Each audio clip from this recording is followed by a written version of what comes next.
State of Michigan versus Anari Ramos-Washington 25-00393. Council appearances for the record. Stephen Fortuna Gill on behalf of the people, Your Honor. Jacob Riley on behalf of the defense. Okay, thank you. Today was the date scheduled for a jury trial. You can have a seat. I'm going to begin with the instructions before trial, and then I can seat the first 7 once I get the actual list. But for those of you from the jury pool, if you can fix your attention to the screen, we do have some instructions here. Ladies and gentlemen, I am Judge Kristen B. Simmons, and it is my pleasure and privilege to welcome you to the 54A District Court for Ingham County. I know that jury duty may be a new experience for some of you. Jury duty is one of the most serious duties that members of a free society are asked to perform. Our system of self-government could not exist without it. The jury is an important part of this court. The right to a jury trial is an ancient tradition and part of our heritage. The law says that both a person who is accused of a crime and the prosecution have a right to a trial. Not by one person, but by a jury of 6 impartial persons. Jurors must be as free as humanly possible from bias, prejudice, or sympathy for either side. Each side in a trial is entitled to jurors who keep open minds until the time comes to decide the case. A trial begins with jury selection. The purpose of this process is to obtain information about you that will help us choose a fair, impartial jury to hear this case. During jury selection, the lawyers and I will ask you questions. This is called voir dire. The questions are meant to find out if you know anything about this case. Also, we need to find out if you have any opinions or personal experiences that might influence you for or against the prosecution, defendant, or any witnesses. One or more of these things could cause you to be excused in this particular case, even though you may otherwise be qualified to be a juror. The questions may probe deeply into your attitudes, beliefs, and experiences. They are not meant to be an unreasonable prying into your private life. The law requires that we get this information so that an impartial jury can be chosen. If you do not hear or understand a question, you should say so. If you do understand it, you should answer it truthfully and completely. Please do not hesitate to speak freely about anything you believe we should know. During selection of the jury, you may be excused from serving on the jury in one of 2 ways. First, I may excuse you for cause. That is, I may decide there is a valid reason why you cannot or should not serve in this case. Or a lawyer from one side or the other may excuse you without giving any reason for doing so. This is called a preemptory challenge. The law gives each side the right to excuse a certain number of jurors in this way. If you are excused, you should not feel bad or take it personally. As I explained before, there simply may be something that causes you to be excused from this particular case.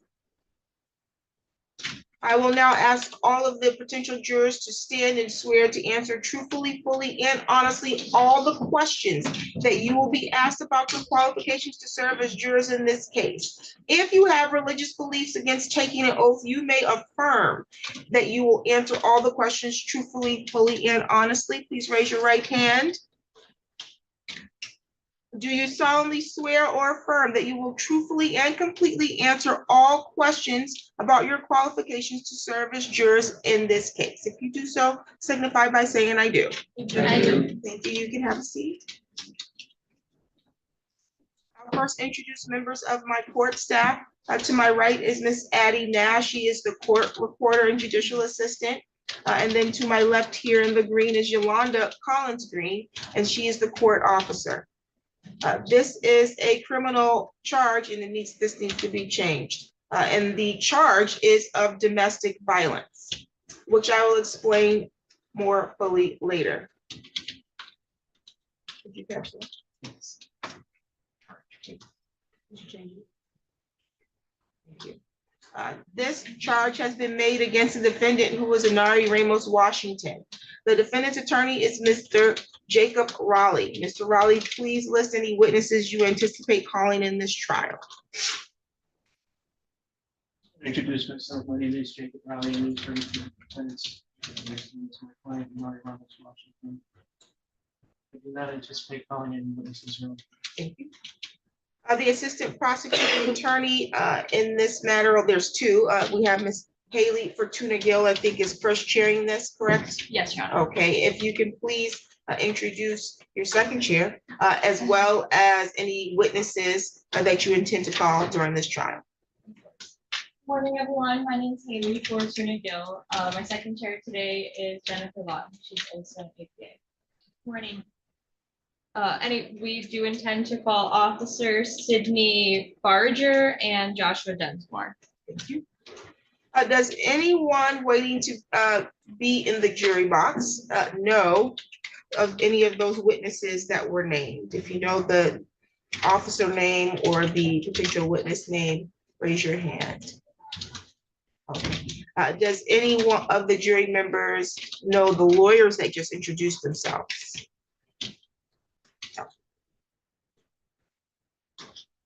This trial should last no more than just today, but if you believe that the length of the trial will be a real hardship for you, please signify by raising your hand at this time.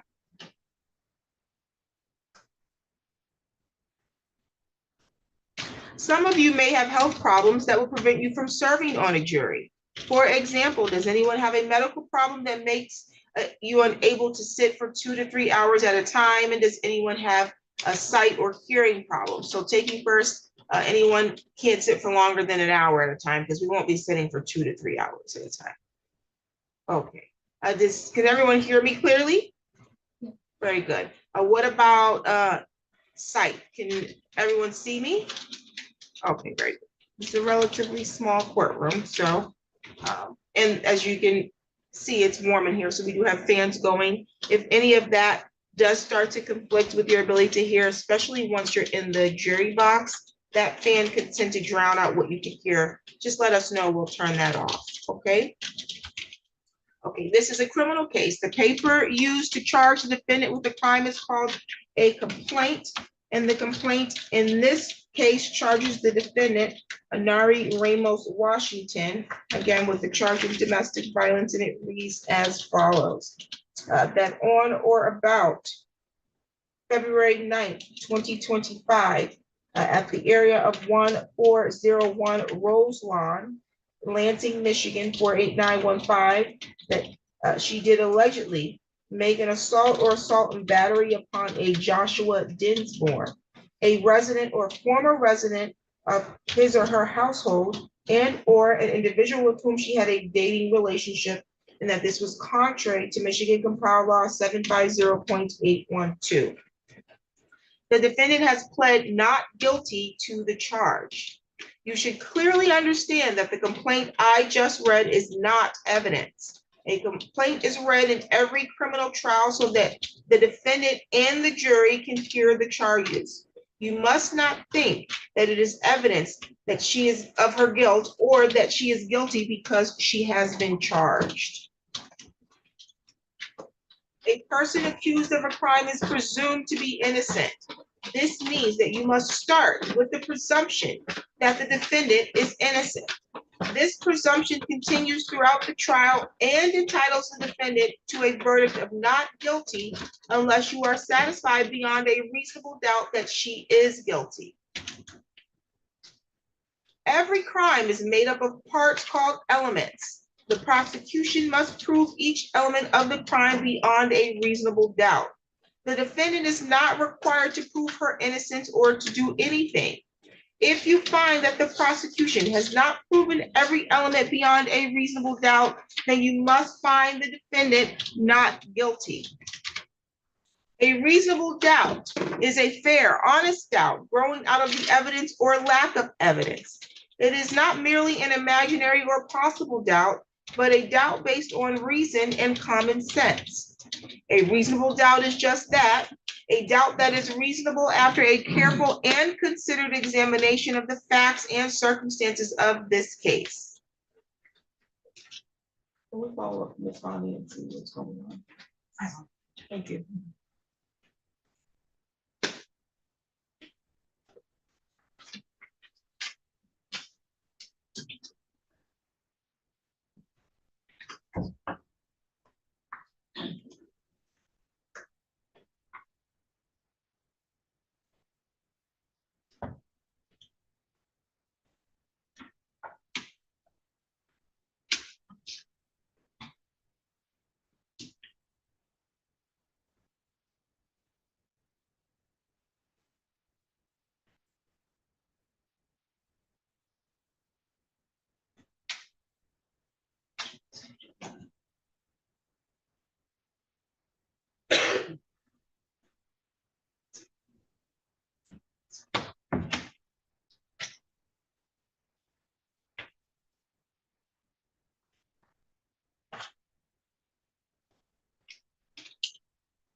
Okay, I need to get some people in the jury box. Juror number 1, which will go, we'll walk around, go in that way. It's Eric Spanberg.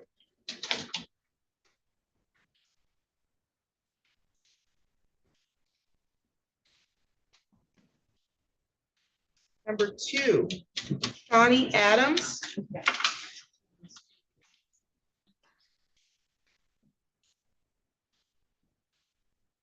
Number 3, Tracy Reese.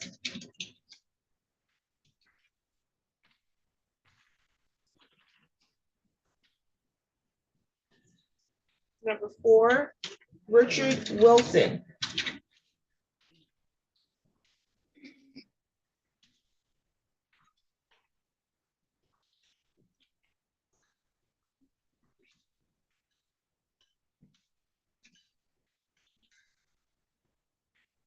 Number 5, Bethany Hosfeld.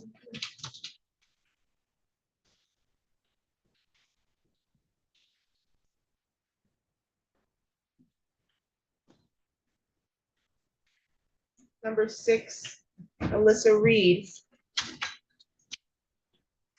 That worked out quite well. And then number 7, That will be Dawn Drews.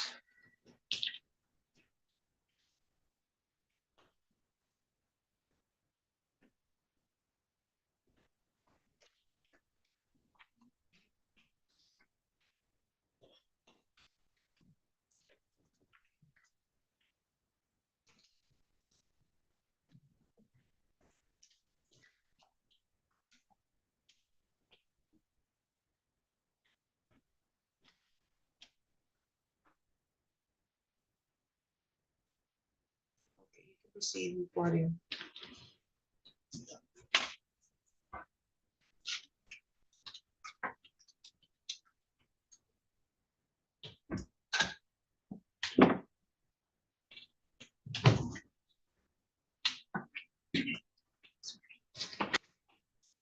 Morning, everybody. Thank you for being here. I know everybody loves jury duty. Sorry. I'll just start with, what do you do for work? We'll start with juror 1 and we'll go down. I install water meters. Okay. Housekeeper. Okay. Part-time park ranger, part-time probation officer. Okay. Restaurant. I work in X-ray at Sparrow. Okay.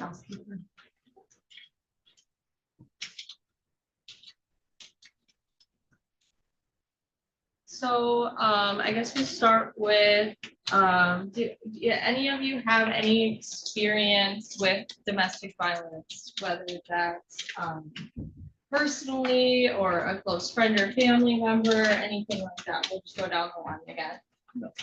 Yes, Okay. Do you want to elaborate a little bit? I was in an abusive relationship when I was Okay.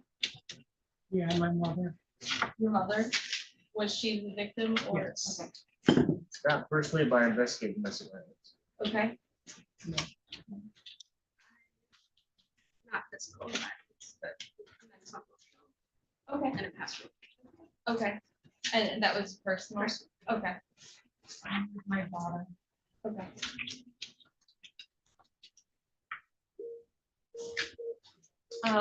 And then, does anybody think that a man cannot be a victim of domestic violence? We'll go down the line. We'll start over here. Can a man be a victim of domestic violence? Yes.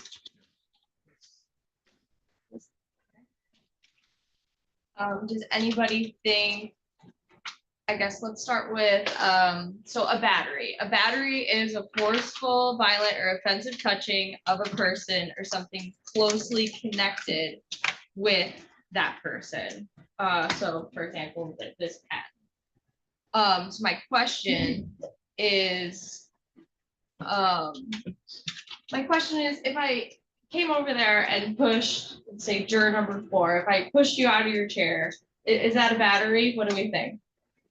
We'll go down the line here. Would that be a battery if I went over there and pushed juror number 4 out of his chair?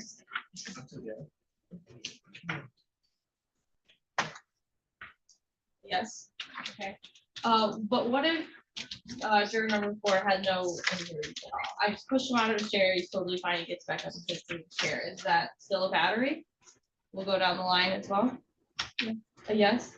A yes. Yes.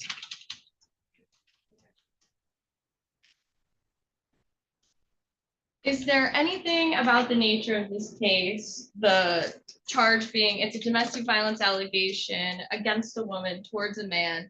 Is there anything about that that makes you kind of uncomfortable or concerned about serving on the jury? And it's okay to say so.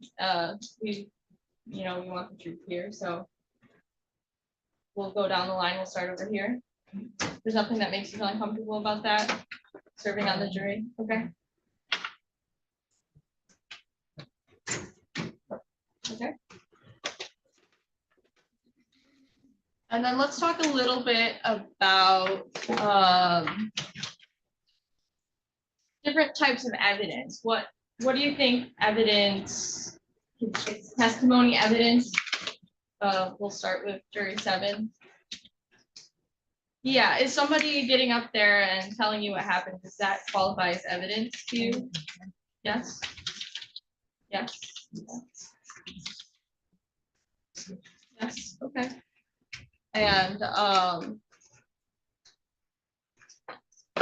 you're gonna be instructed, you kind of already were, about the beyond a reasonable doubt. So let's talk a little bit about that. So does anybody believe that beyond a reasonable doubt means with 100% certainty, kind of like a math problem?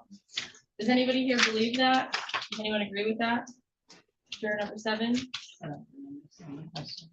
You don't understand the question? No, that's totally fine. Yeah, please tell me if you don't understand what I'm saying. That's great. I can rephrase. So beyond a reasonable doubt to you, does that mean, I guess I'm trying to say, does that mean that it 100% absolutely happened? I guess, yeah. That's what that means to you? Okay. No, okay. You think that, yes? Yeah, reasonable doubt, yeah. 100%, okay. No, for you? Yeah. A yes for you? Yes. A yes for you? Then no for you as well. Okay.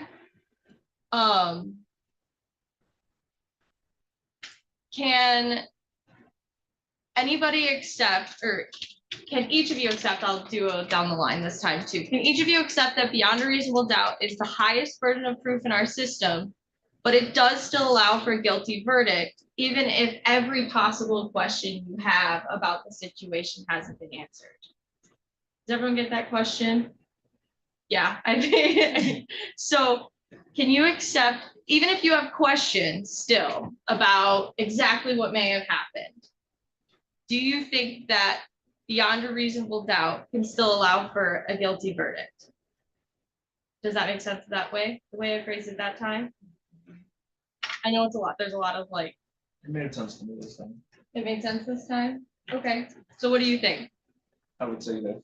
Yes, if you had some questions that were unanswered, but you would still satisfy beyond a reasonable doubt? Yes, to a point. Okay, Yes. Yes. okay. Yes, depending on the question, sure. Okay. Yeah. So I actually, with the beyond a reasonable doubt, I actually don't have to prove that it happened with 100% certainty. So back to that question. But I am required to prove beyond reasonable doubt, as the judge said, it's a common sense doubt. That's how that works. So it's not actually with 100% certainty. It's just you use your common sense. Does that make sense? I know that it's yes, I'm getting nods. Yes, that makes sense. Okay.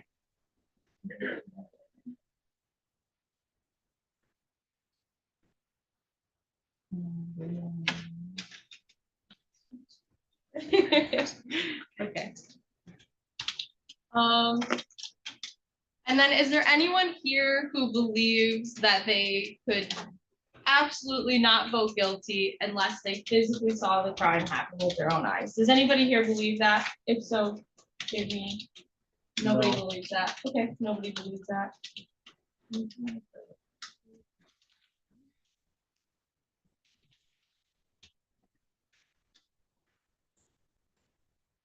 Okay.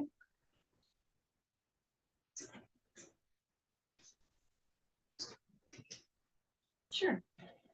Okay, juror number 4, you said that you work as a probation officer. Yes. So where do you work? 56A.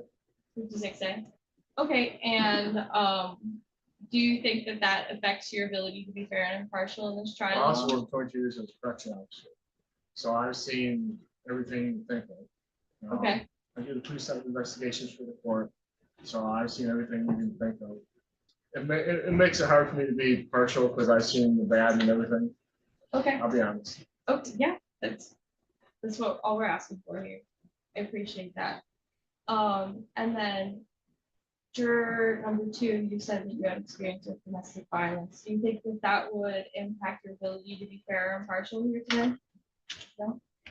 I believe that juror number 3 also said that there was some experience with domestic violence. Is that correct? Yeah. Yes. Do you think that would impact your ability to be fair and impartial here today? No? There was also here, right? Domestic violence experience with your daughter. Would that impact your ability to be fair or impartial here today?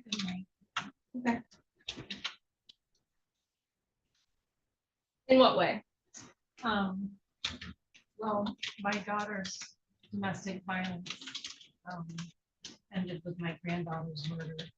So there's a big why that could trigger an effect.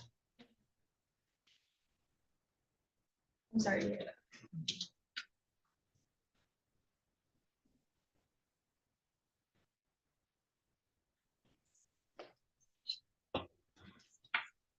Number 6, did you have a history of DV too? I'm sorry, I must have skipped that. Yeah.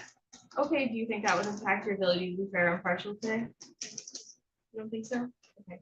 Can you tell me a little bit about the experience? You said not physical, but emotional. Okay.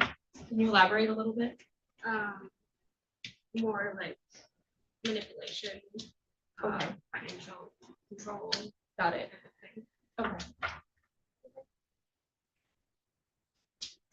No further questions at this time? Thank you. I just need to get clarification. Juror number 4, was it that your statements was that you believe because of your job, it would be hard for you to be partial, or did you say impartial? It'd be impartial. It would be difficult for you to be Yes. impartial? Oh. Mr. Raleigh?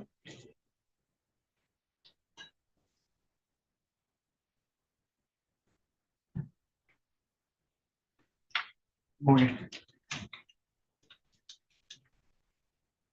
Who among you has children? Just raise your hand.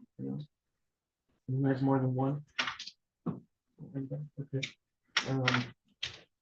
Juror number 7, how old are your children now? In their 30s, Are they pretty close in age? yes. So when they were, I guess, little, when they were kids, did you ever have times when one kid was saying one thing happened and the other was saying a different thing, and you had to kind of figure out who's at fault or what's really going on? So how do you do that? How do you figure out what the truth is when you're hearing two different stories?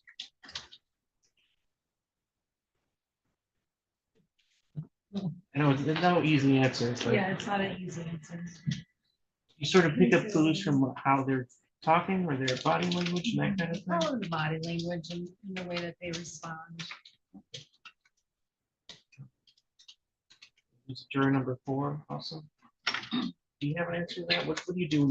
I mean, Well, as a probation officer, it probably happens now more often. Yeah.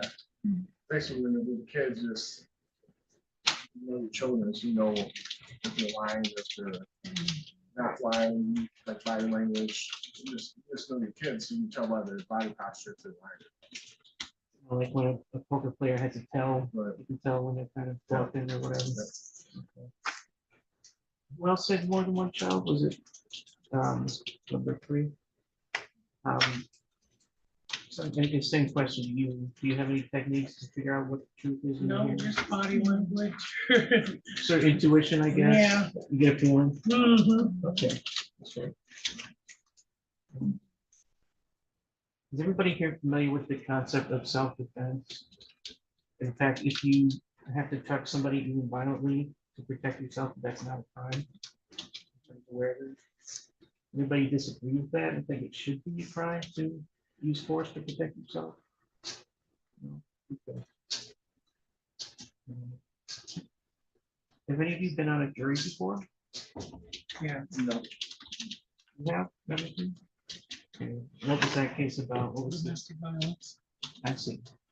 Was that in this court or a different one? It's here. This building? Okay. Remember what the verdict was? Yeah. How long ago was that? It's been a few years. No further questions at this time.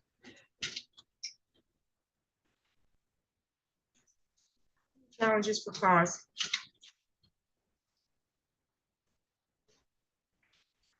Your Honor, the people would like to excuse juror number 4 for cause.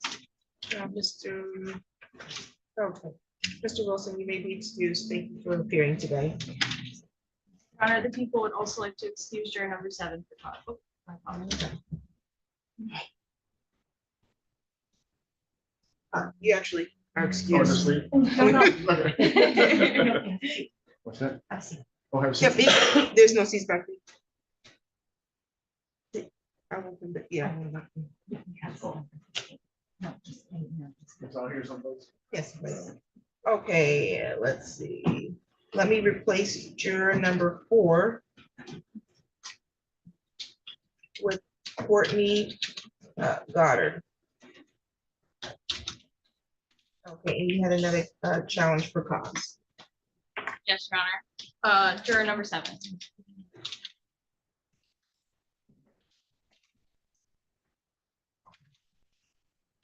Juror numbers, I have to make a ruling on it first, ma'am. Give me just a moment. Okay, juror number 7, thank you, you can be excused.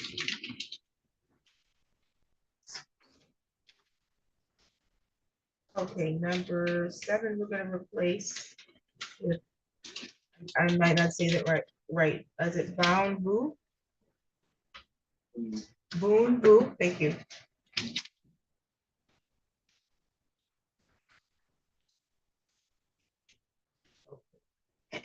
And Mr. Riley, any challenges for cause? No, Your Honor. Any preemptory?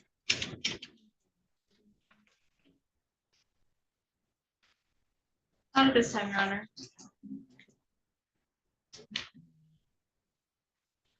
So let's see. So other than the 2 that I replaced, you're satisfied with those at this time? Yes, Your Honor. Okay.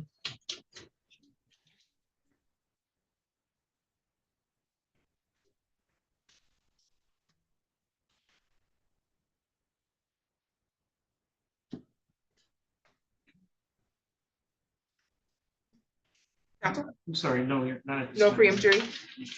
Okay, you can question the new jurors. Juror number 4, what is it that you do for a living? I work in the legislature, You work in the legislature? What do you do? external affairs. Okay. And what does that entail mostly? Community meetings, and meetings with legislators. Okay. committee meetings. And juror number 7, what do you do for work? Apply for GM. Oh, okay. Have either of you ever been on a jury before? No? Okay. And juror number 4, do you have any personal experience? Well, it could be personal, a close family member or friend with domestic violence? None? Okay. What about you, juror number 7? Okay.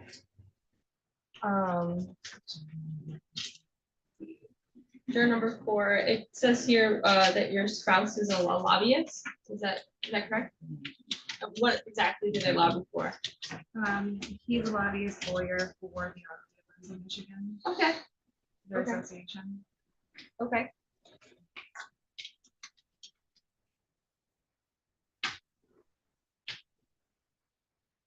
And juror number 4, what are some things that you would consider when judging a witness's credibility? You're judging anybody's credibility, really.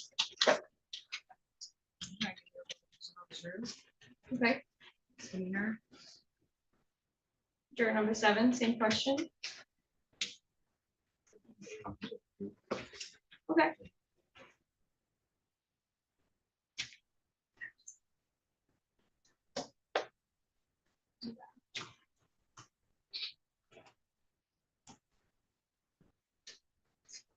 And would you agree that the only way to be 100% certain about something would be to see it yourself?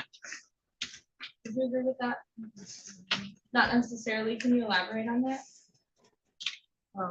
You don't see everything here a lot. Okay. And juror number 7? Okay.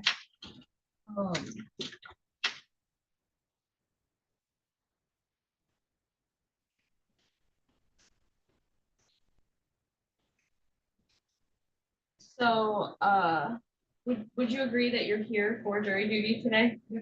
Okay, how certain are you of that? I'm sitting here. Yeah.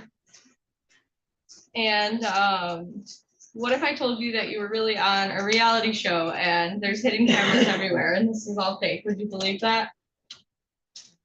Oh, there's cameras everywhere. Okay, juror number 7, same question. Well, yeah, I mean, I can't say that, you know, I don't believe it until I see it. Okay.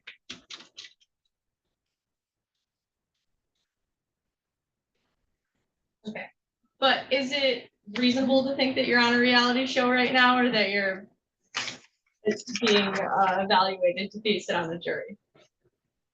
So juror number 4, would you think that it was reasonable to think that you're actually on a reality show right now? Okay, and juror number 7, same question to you. Okay.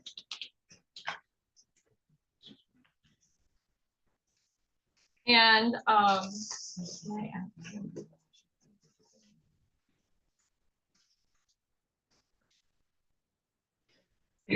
juror number 4, do you believe that a man could be a victim of domestic violence? Juror number 7. Okay.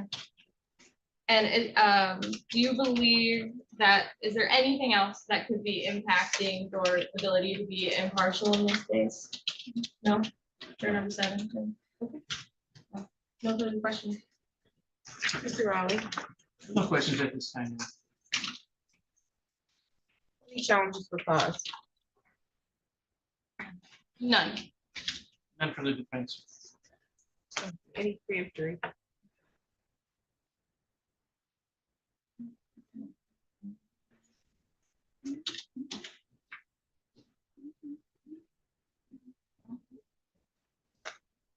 None, Your Honor.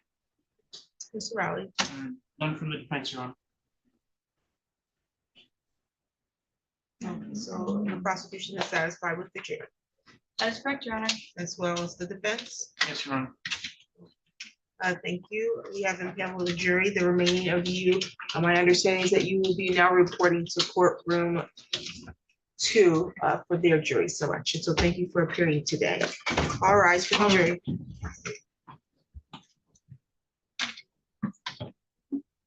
You can be excused, ma'am.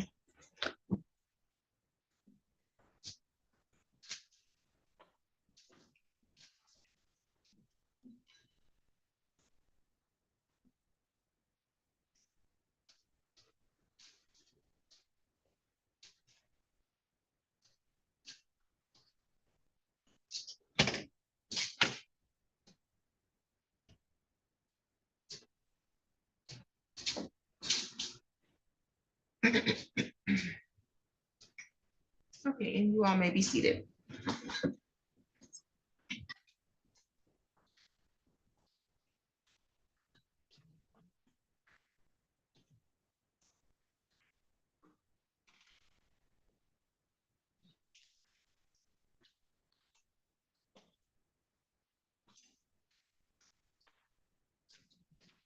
Okay, if you want to turn your attention back to the screen, we do have some procedural instructions.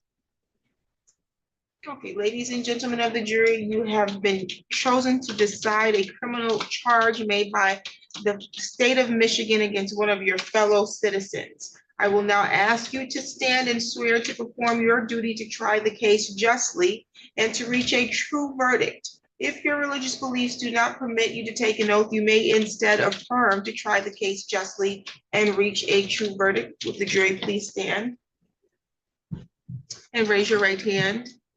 Okay, does each of you solemnly swear or affirm in this action now before the court, you will justly decide the question submitted to you, that unless you are discharged by the court from further deliberations, you will render a true verdict, and that you will render your verdict only on the evidence introduced and in accordance with the instructions of the court? If you do so, say I do. Thank you. You can have a seat. You will receive a copy of the instructions I'm going to read to you. You will not receive them until the close of the proofs right before it's time to deliberate. Since no one can predict the course of the trial, these instructions may change at the end of trial. At the close of trial, I will provide you with a copy of my final instructions for you to use during deliberations. Now I will explain some of the legal principles you will need to know and the procedure we will follow in this trial. First, the elements of domestic violence. To prove the charge of domestic violence, the prosecutor must prove each of the following elements beyond a reasonable doubt. Again, the defendant is charged with domestic violence. First, they have to prove beyond a reasonable doubt that the defendant assaulted and battered Joshua Dinsmore. A battery is a forceful, violent, or offensive touching of a person or something closely connected with him or her. The touching must have been intended by the defendant, that is not accidental, and it must have been against Joshua Dinsmore's will. An assault is an attempt to commit a battery or an act that would cause a reasonable person to fear or apprehend an immediate battery. The defendant must have intended either to commit a battery or to make Joshua Dinsmore reasonably fear an immediate battery. An assault cannot happen by accident. At the time of an assault, the defendant must have had the ability to commit a battery, or must have appeared to have the ability, or must have thought she had the ability. Second, the people must prove beyond a reasonable doubt that at the time Joshua Dinsmore was one of the following: A, the defendant's spouse; B, the defendant's former spouse; C, had a child in common with the defendant; D, was a resident or former resident of the household of the defendant; or E, was a person with whom the defendant had a previous dating relationship. A dating relationship means frequent, intimate association, primarily categorized by the expectation of affectional involvement. It does not include a causal relationship or an ordinary fraternization between two individuals in a business or social context. The definition of force and violence, as used in these instructions, the words force and violence means any use of physical force against another person so as to harm or embarrass him or her. The definition of touching. For a battery to occur, the touching must have been intended by the defendant, that is not accidental, and it must have been against, in this place, Joshua Dinsmore's will. It does not matter whether the touching caused an injury. A person accused of a crime is presumed to be innocent. This means that you must start with the presumption that the defendant is innocent. This presumption continues throughout the trial and entitles the defendant to a verdict of not guilty unless you are satisfied beyond a reasonable doubt that she is guilty. Every crime is made up of parts called elements. The prosecutor must prove each element of the crime beyond a reasonable doubt. The defendant is not required to prove her innocence or do anything. Excuse me. If you find that the prosecutor has not proven every element beyond a reasonable doubt, then you must find the defendant not guilty. A reasonable doubt is a fair, honest doubt growing out of the evidence or lack of evidence. It is not merely an imaginary or possible doubt, but a doubt based on reason and common sense. A reasonable doubt is just that, a doubt that is reasonable after a careful and considered examination of the facts and circumstances of this case. A trial follows this procedure. First, the prosecutor makes an opening statement where he or she gives their theories about the case. The defendant's lawyer does not have to make an opening statement, but he may make an opening statement after the prosecutor makes hers, or he may wait until later. These statements are not evidence. They are only meant to help you understand how each side views the case.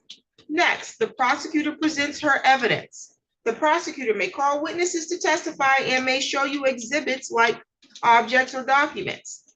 The defendant's lawyer has the right to cross-examine the prosecutor's witnesses. After the prosecutor has presented all of her evidence, the defendant's attorney may also offer evidence, but does not have to. By law, the defendant does not have to prove her innocence or produce any evidence. If the defense does call any witnesses, the prosecutor has the right to cross-examine them. The prosecutor may also call witnesses to contradict the testimony of the defense witnesses. After all the evidence has been presented, the prosecutor and the defendant's lawyers will make their closing arguments. Like opening statements, these are not evidence. They are only meant to help you understand the evidence and the way each side sees the case. You must base your verdict only on the evidence. My responsibilities as the judge in this trial are to make sure that the trial is run fairly and efficiently, to make decisions about the evidence, and to instruct you about the law that applies to this case. You must take the law as I give it to you. Nothing I say is meant to reflect my own opinions about the facts of the case. As jurors, you are the ones who will decide this case. Your responsibility as jurors is to decide what the facts of the case are. This is your job and no one else's. You must think about all the evidence and all the testimony and then decide what each piece of evidence means and how important you think it is. This includes how much you believe what each of the witnesses said. What you decide about any fact in this case is final. Part of your job in deciding what the facts of the case are is to decide which witnesses you believe and how important you think their testimony is. You do not have to accept or reject everything a witness says. You are free to believe all, none, or part of any person's testimony. In deciding which testimony you believe, you should rely on your own common sense and everyday experience. However, in deciding whether you believe a person's testimony, you must set aside any bias or prejudice you may have based on a witness's race, national origin or ethnicity, gender, gender identity, or sexual orientation, or religion, age, or socioeconomic status. There is no fixed set of rules for judging whether you believe a witness, but it may help you to think about these questions. Was the witness able to see or hear clearly?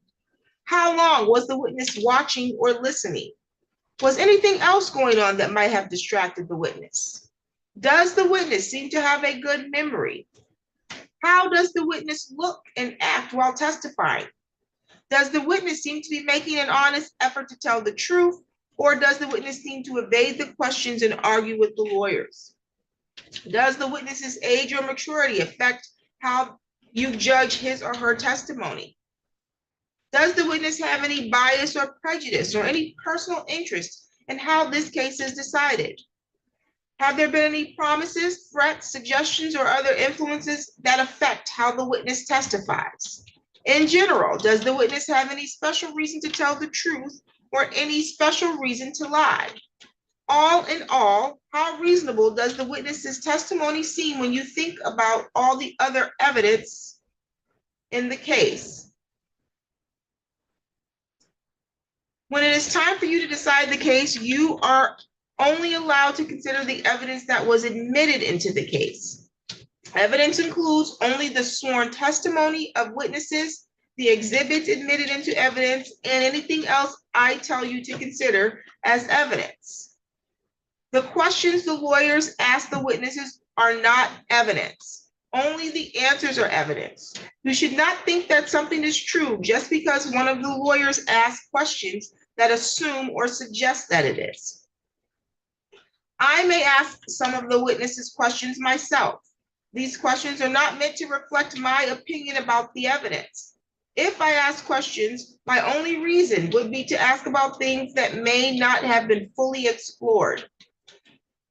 During the trial, you may think of an important question that would help you understand the facts in this case. You are allowed to ask such questions. You should wait to ask questions until after a witness has finished testifying and both sides have finished their questioning. If you still have an important question after this, do not ask it yourself. Raise your hand, write the question down, and pass it to my court staff, who will give it to me. Do not show your question to the other jurors. If your question is not asked, it is because I determined under the law that the question should not be asked. Do not speculate about why the question was not asked. In other words, you should draw no conclusions or inferences about the facts of the case, nor should you speculate about what the answer might have been. Also, in considering the evidence, you should not give greater weight to testimony merely because it was given in answer to questions submitted by members of the jury. If you cannot hear something that is said or presented, or if you cannot see a witness or evidence, please raise your hand immediately. During the trial, the lawyers may object to certain questions or statements made by the other lawyers or witnesses. I will rule on these objections according to the law. My rulings for or against one side or another are not meant to reflect my opinions about the facts of the case. Sometimes the lawyers and I will have discussions out of your hearing. Also, while you are in the jury room, I may have to take care of other matters that have nothing to do with this case. Please pay no attention to these interruptions. You must not discuss the case with anyone, including your family or friends. You must not even discuss it with the other jurors until the time comes for you to decide the case. When it is time for you to decide the case, I will send you to the jury for that purpose. Then you should discuss the case among yourselves, but only in the jury room and only when all of the jurors are there. You must not talk to the defendants, the lawyers, the witnesses, or anyone who may be connected to this case. This means that you may not speak to these individuals, even if it has nothing to do with the case. You should be very cautious about speaking to people because you may inadvertently speak to someone connected to this case. This restriction is necessary to avoid even the appearance of any improper conduct on any person's part. If anyone tries to discuss the case with you or in your presence, tell them to stop. Explain that you are a juror and that you are not allowed to discuss the case. If they continue, leave and report the incident to my court staff as soon as you return to the court. When the trial is over, these restrictions no longer apply. When the trial is over, you may, if you wish, discuss the case with anyone. During the trial, do not read, listen to, or watch any news reports about the case. Under the law, the evidence you consider to decide the case must meet certain standards. For example, witnesses must swear to tell the truth and the lawyers must be able to cross-examine them. Because news reports do not have to meet these standards, they could give you incorrect or misleading information that might unfairly favor one side. So to be fair to both sides, you must follow this instruction. The instructions I am about to describe are meant to ensure that the parties get a fair trial. In our judicial system, it is crucial that jurors are not influenced by anything or anyone outside the courtroom. Under the law, the evidence you must consider must meet certain standards. For example, again, witnesses must swear to tell the truth and the lawyers must be able to cross-examine them. Because information obtained outside the courtroom does not have these safeguards, it could give you incorrect or misleading information that might unfairly favor one side. These restrictions start now and continue until I discharge you from jury service. It is your duty as a juror to decide this case based solely on the evidence you see and hear in this courtroom. You must not consider information that comes from anywhere else. This means that until you deliver your verdict, you must not read, watch, listen to, or receive any information, including opinions or commentary about the case, whether in newspapers, on television, the radio, the internet, or on social media platforms. You must not research any aspect of the case during the trial. This means research using a cellular phone, computer, or other electronic device to search the internet, as well as research with traditional sources like dictionaries, reference manuals, newspapers, or magazines. You must not investigate the case on your own or conduct any experiments concerning the case, including investigation or experiments using the internet, cellular phones, computers, or other electronic devices. You must not visit the scene of any event at issue in this trial. If it is necessary for you to view or visit the scene, court staff will take you there as a group under court supervision. You must not consider as evidence any personal knowledge you have of the scene. You must not share any information about the case by any means, including cellular phones or social media.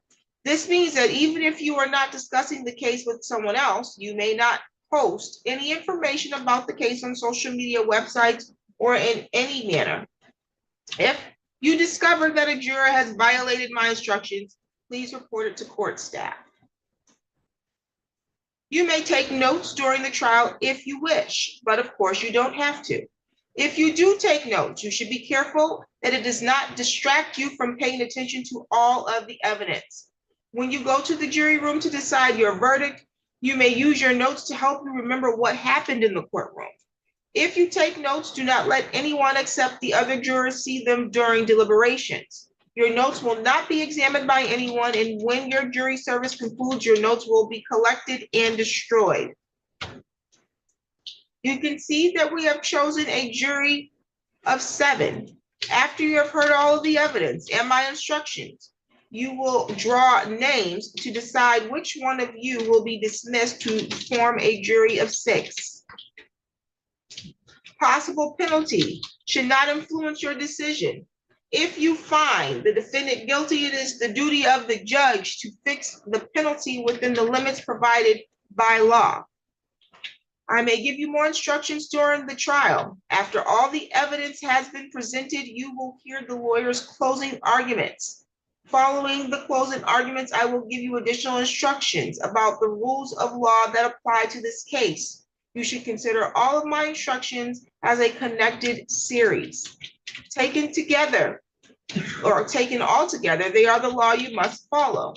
After my final instructions, you will go to the jury room to decide on your verdict.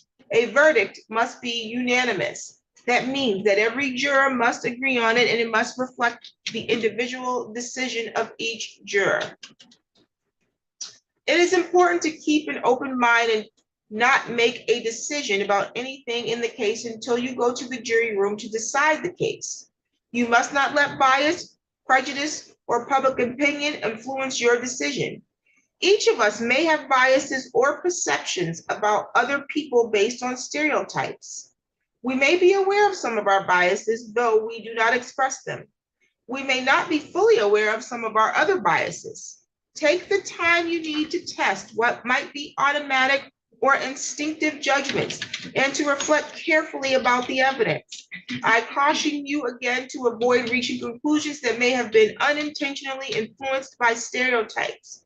You must reach your own conclusions about this case individually, but you should do so only after listening to and considering the opinions of the other jurors, who may have different backgrounds and perspectives from yours. It's about 12:24, which is a good time to take a recess for lunch. So you are to be back here by 1 o'clock so that we can begin with opening statements and testimony from the witnesses. You'll be giving a juror card or sticker so that you're identified as a juror while you're amongst the building or in the hallways or on the elevators. Again, remember the instruction that you're not to speak to anyone connected to this case, and because you don't know who's connected to this case, you have to be very cautious. If you find that someone, or even if yourself, inadvertently violates that rule, you should make the court aware of that when we return. Does anyone have any questions at this time? There is a jury room back there. There's a restroom there. You will be the only ones with access to that room at this time. And that room is locked when you're not there. If you want to leave anything in there while you go to grab lunch or run outside for any reason. And then we'll begin again exactly at 1 o'clock. All rise for the jury. You can be excused.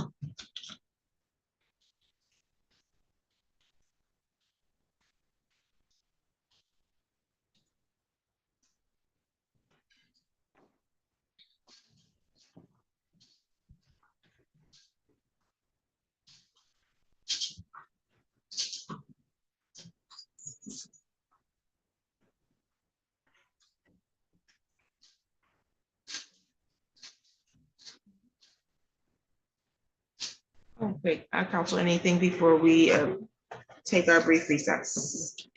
I guess I just permission to move about the courtroom, but it will really just be right here. As much space as you can find is yours. Thanks, Your Honor. Thank you. Anything from you, Mr. Raleigh? No, you're right. Okay, we'll see you back here about 5 minutes to 1.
Please remove your hat. Yep, so I was just thinking about it.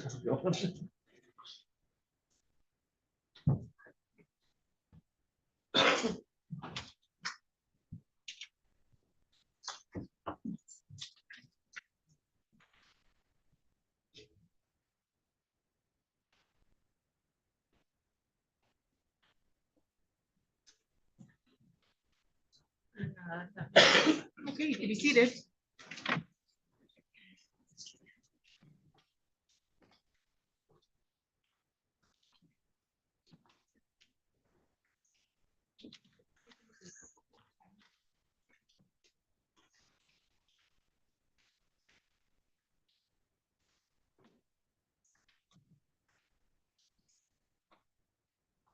Sorry, Your Honor, we're playing musical chairs a little bit.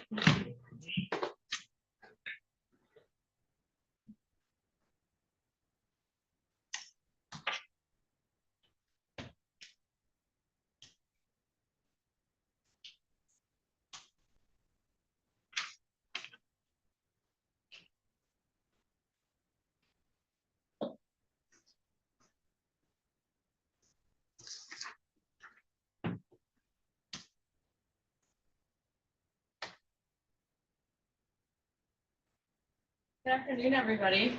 Today, Anaria Ramos-Washington is being charged with domestic violence.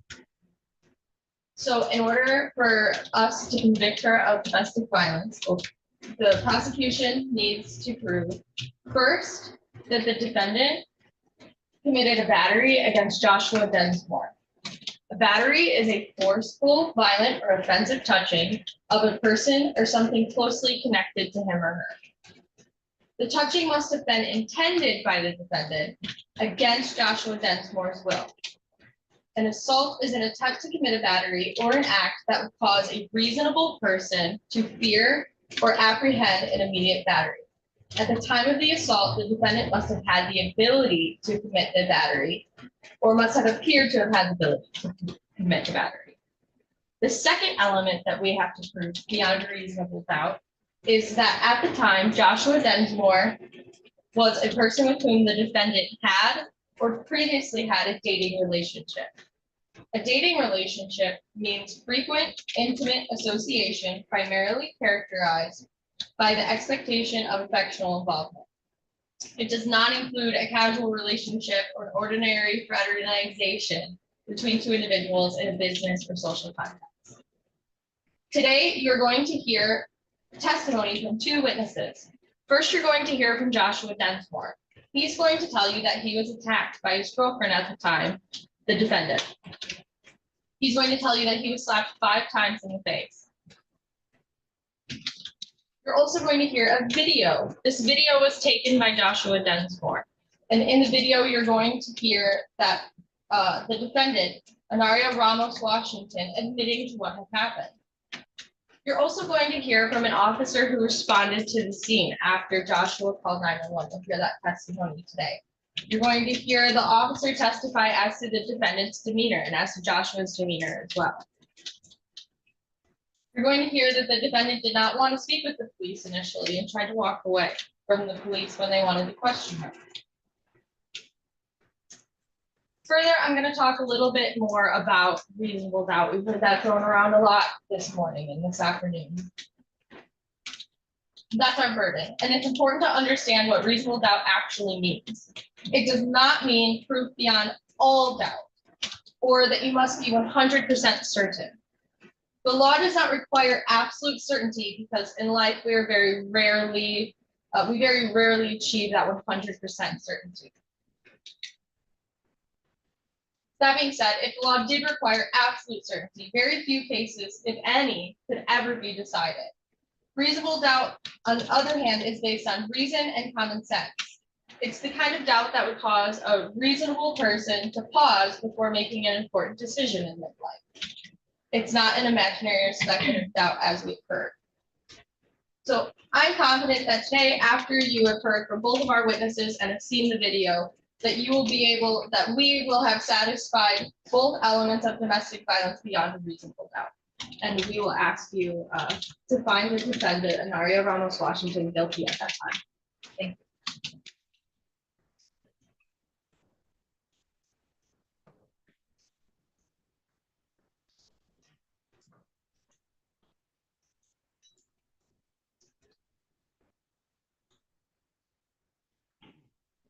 Good afternoon.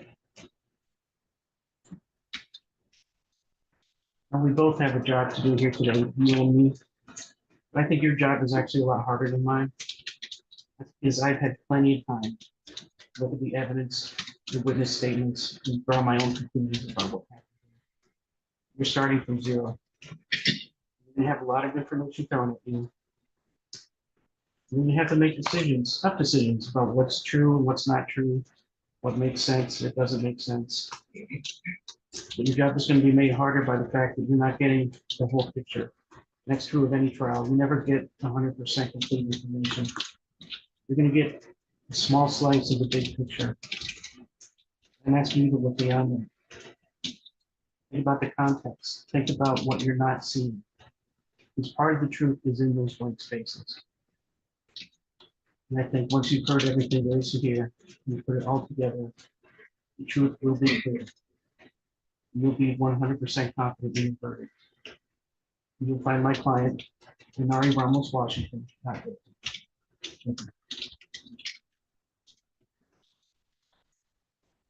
Call your first witness. Yes, Your Honor, the people would like to call Joshua Dunsmore to the stand.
You raise your right hand.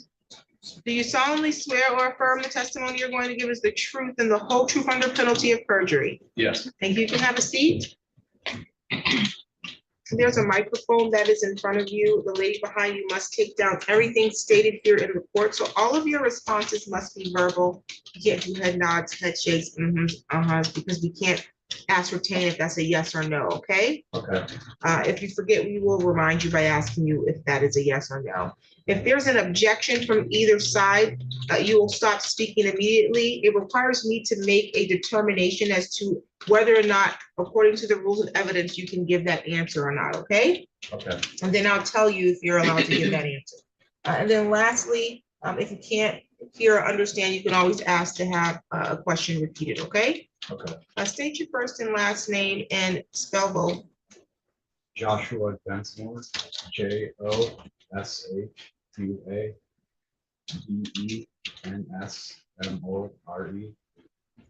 You can proceed, counsel. Thank you, Your Honor. Good afternoon, Mr. Dunsmore. How are you doing today? You doing okay? Can you tell me a little bit about what you do for a living? Industrial maintenance.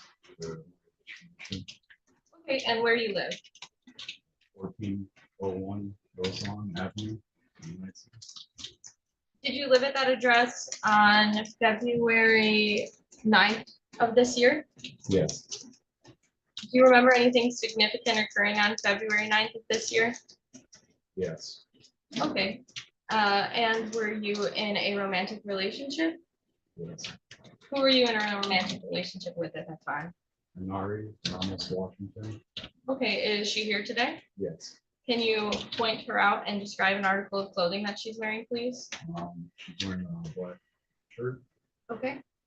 Your Honor, at this time, I would like the record to reflect that the witness Joshua Densmore has identified the defendant, Ramos-Washington. Any objections to identification? No objection. Identification's noted.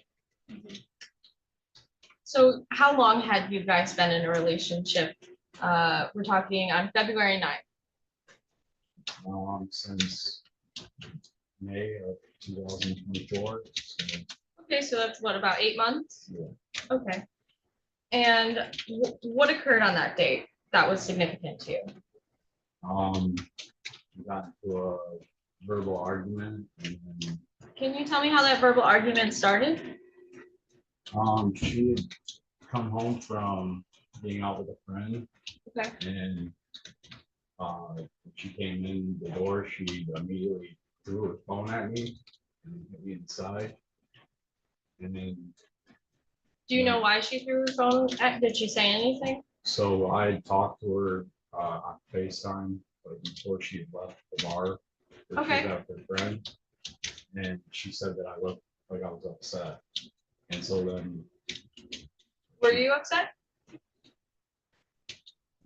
a little bit, yeah. Why were you a little upset? I just found out that she was giving her phone number out another person and date. Okay, so how did that make you feel? Great. Okay. Were you angry at all?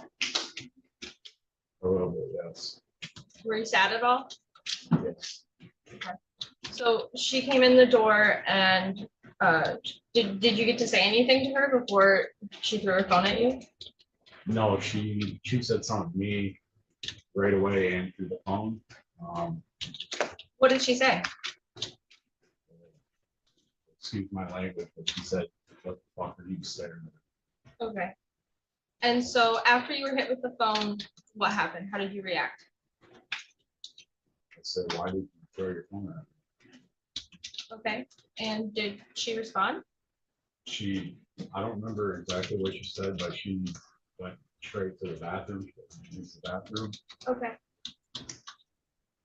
And what happened when she came out of the bathroom? I started asking her about the playing of the date with another guy. Okay. And can you tell me when you started asking her about her behavior, was it that night that behavior was that night that she was asking for a date with another guy? No, it was like a couple days prior. Okay. And how did you find out about it? I seen the messages. Okay. On the iPad. Did you see the messages for the first time on the iPad on this date, February 9th? Okay. So she goes to the bathroom. What happens when she comes out of the bathroom? I guess, where are we geographically in the home? So if you walk right in the front door, if you walk right into the living room, I was sitting on the couch, Okay. and then the bathroom is off the living room, kind of. There's like a small hallway. Okay.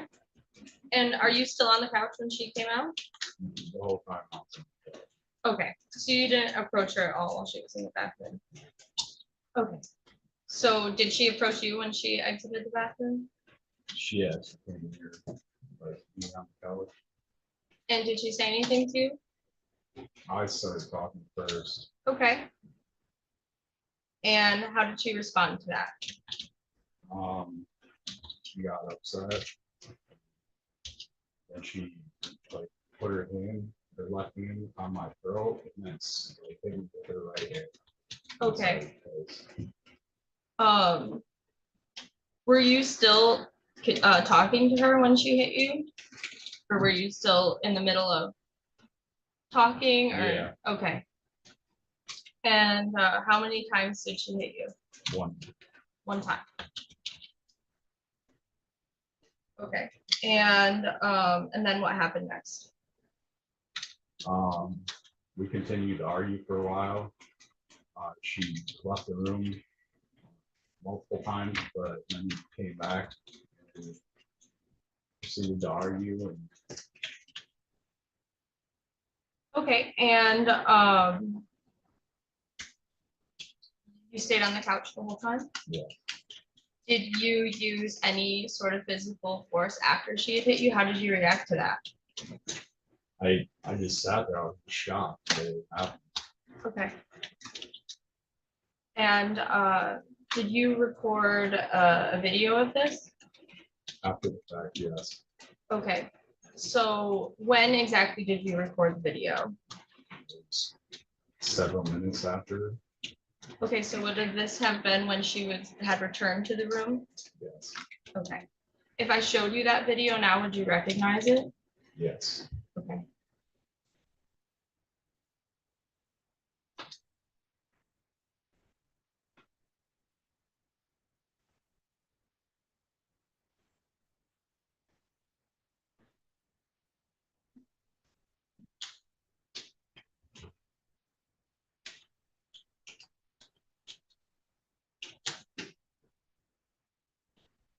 Your Honor, at this time, I would like the record to reflect that I'm showing defense counsel what is proposed People's Exhibit 1.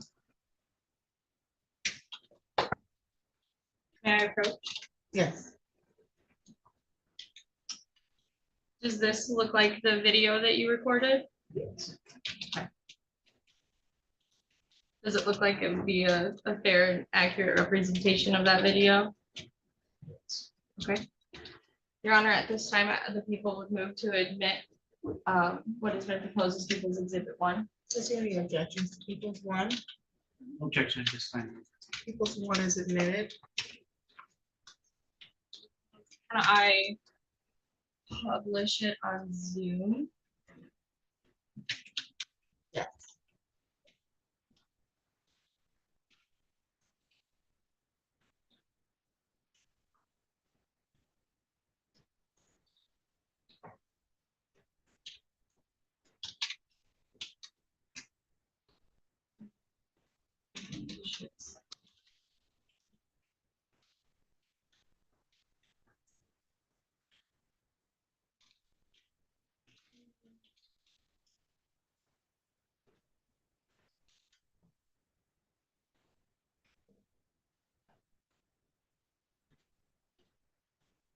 Right, I'm gonna go ahead and play that video for you now. In delusion and denial this whole time. What is there to understand about you slapping me in the face? I could have stabbed you.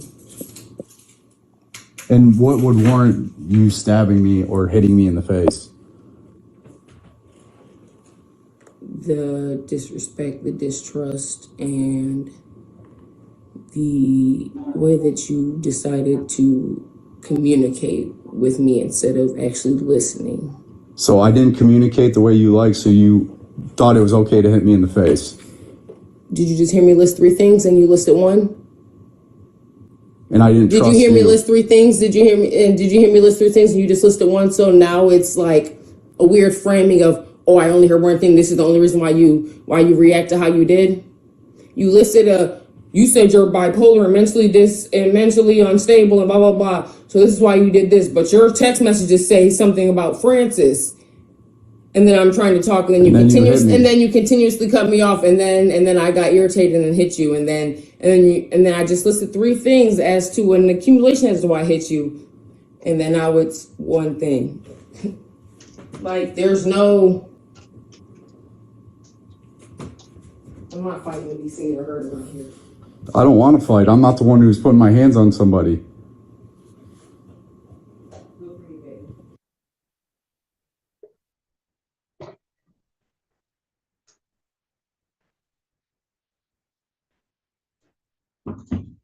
So in that video, who are you speaking to?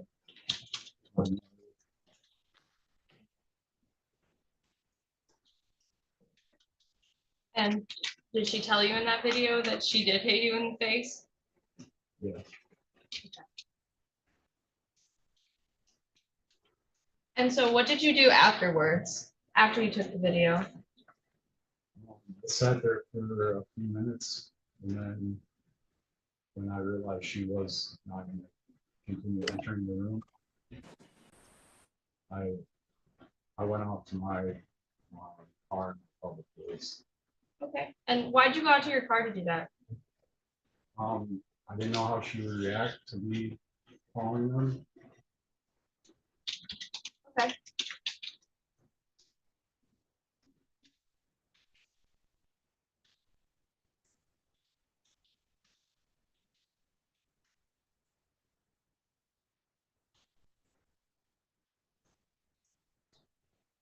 Okay. So, just for clarification, this address where this occurred, 1401 Rose Lawn, is that in Lansing, Michigan? Correct, And so is that Ingham County? correct. Okay. And back to when she initially, you said she put her hand on your throat first. Can you describe that for me? Yeah, she just was putting pressure on my neck. Okay, and which hand did she use to put pressure on your neck? Her left. Her left hand, and then she hit you with her right hand? Okay, and was her fist, or was her hand open, or was she making a fist? Did you have any injury? Some slight puffiness around my eye. Some puffiness? Okay. No further questions at this time, Your Honor. Cross examination.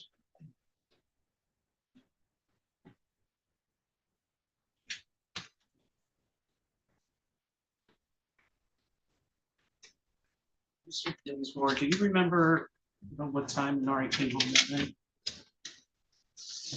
I think it was at approximately 10:30.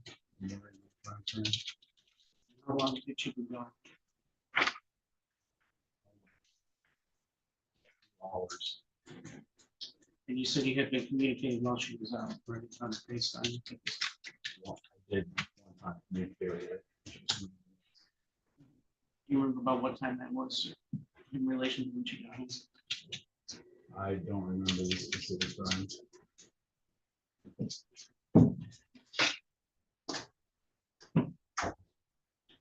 So she gets home, we have an argument, right? And you said that where were you then, or where were both of you physically at the time that she touched you, pushed you, slapped you, whatever it was? I was sitting on the couch.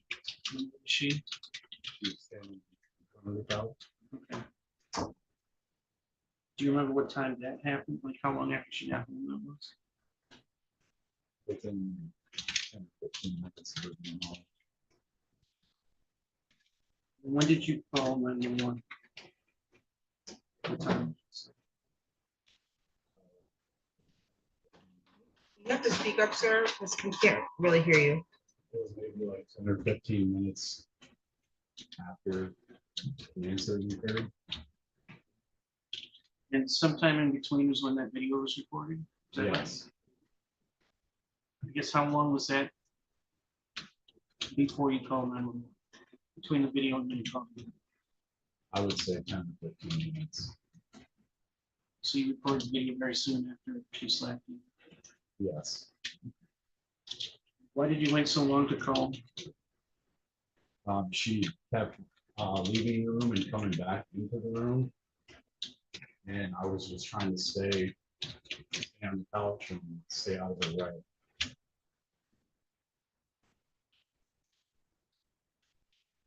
You're just not understanding you couldn't leave the house or go outside to make your call. I could have, but I didn't want to aggravate the situation further.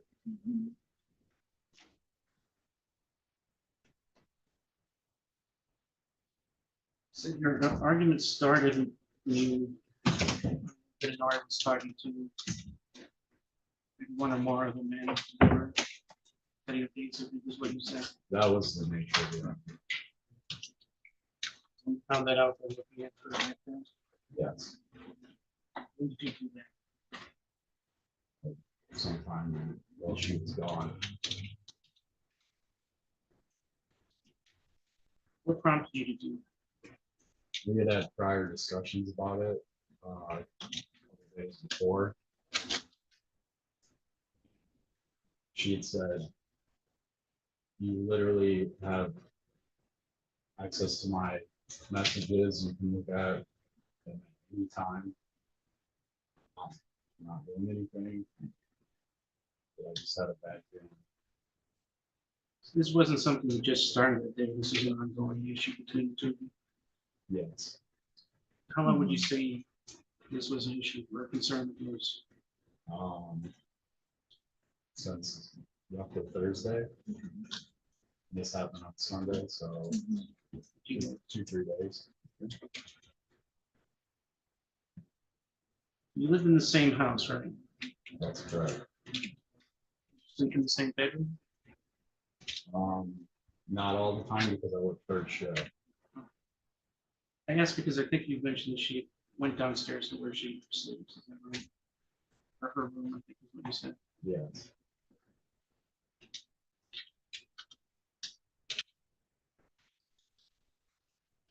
You have anything to drink that night? No.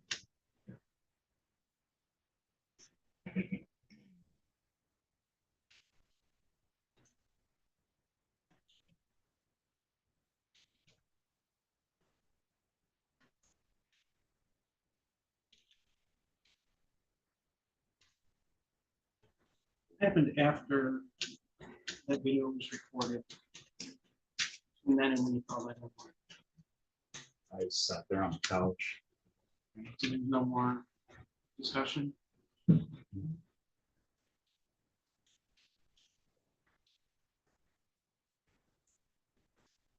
You say you were angry at Minari? About what you found? You looked at her tablet. Yes. In your opinion, were you ready to be done with the relationship at that point, or do you think it could be salvaged? I still thought it could be salvaged. Objection, Your Honor, relevance. Who's going to respond to the objection? Just trying to get a picture of the status of the relationship at this time.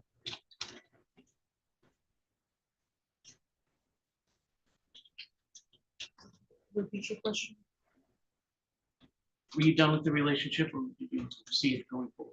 Continue with that? Objection sustained. You don't need to answer that.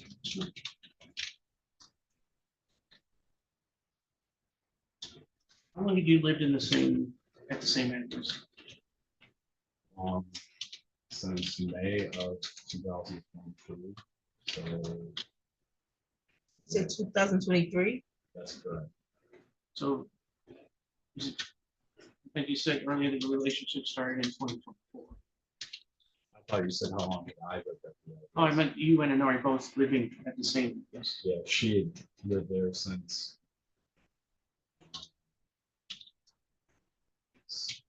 September of 2024.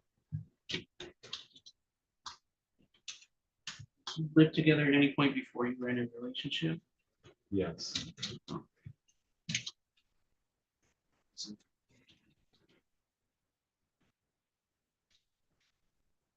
I know further questions, Your Honor. Yes, Your Honor.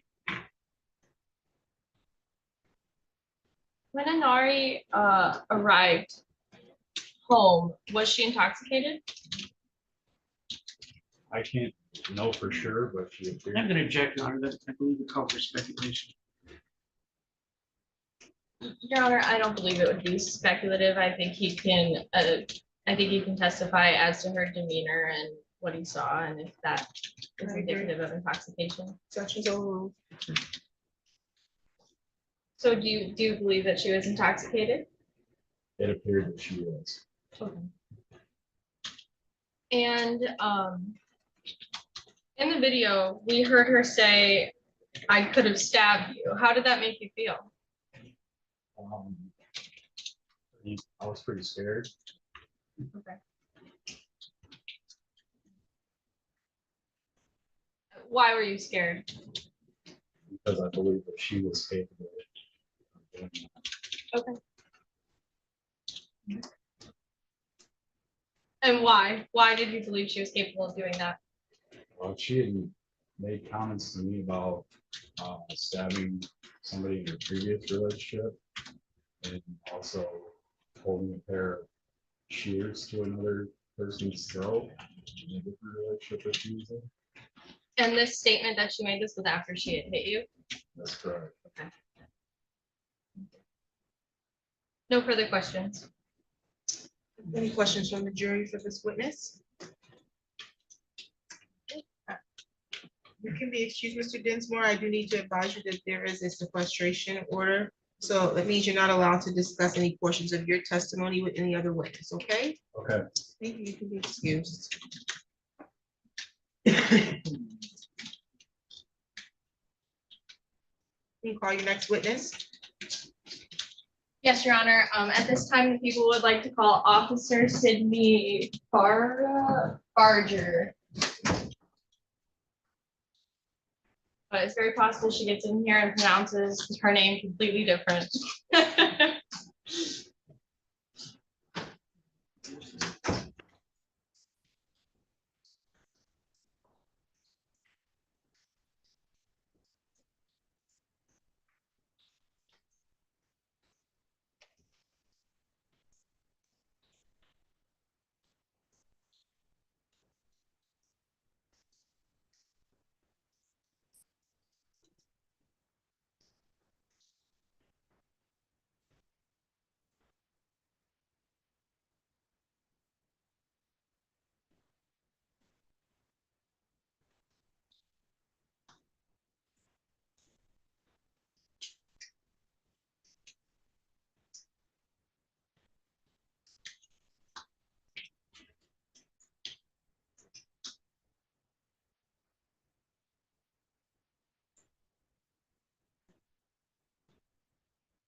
You solemnly swear or affirm the testimony you're going to give is the truth and the whole truth under penalty of perjury. I do. Thank you. You can have a seat.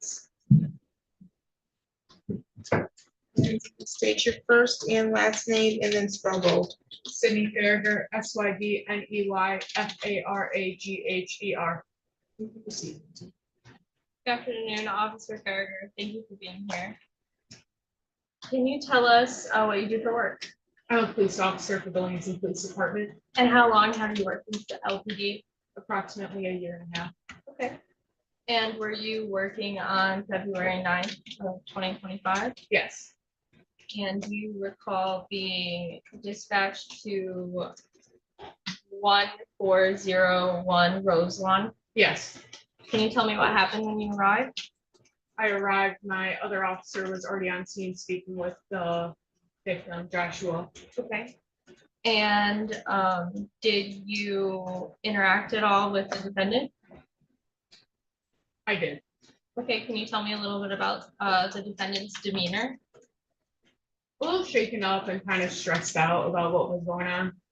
Okay, did she seem intoxicated to you? Yes. Okay, and what makes you say that? She didn't really understand. I don't know how to explain it perfectly, but like when we went down to the basement, she's like, "You can't come into this basement room." It was just kind of weird the way she Okay. was speaking. Okay, the way she was speaking was Yeah. weird. Okay. And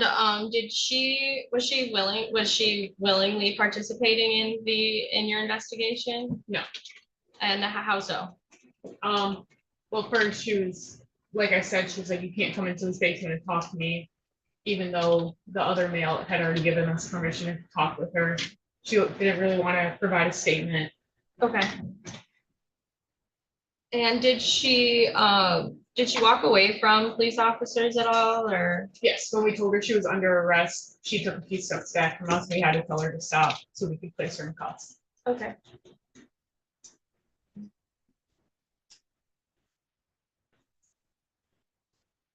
Okay, and can you tell me a little bit about Joshua's demeanor? Joshua, he just seemed kind of upset, I'd say. Okay, and when you say upset, do you mean angry or sad or? Sad. Okay, Sad. okay.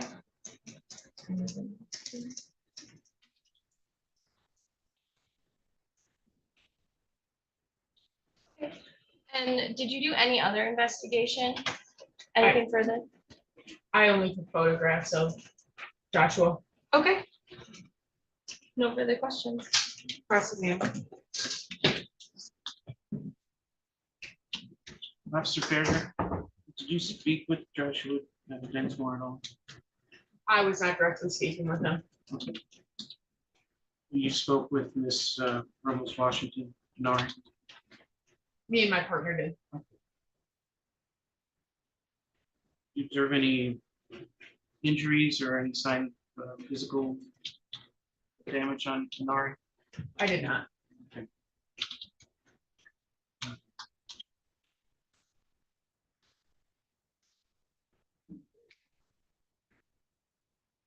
So just to be clear, you didn't observe any kind of assault or anything that you came after the fact, right? Correct. You ever find out how long after the fact that was?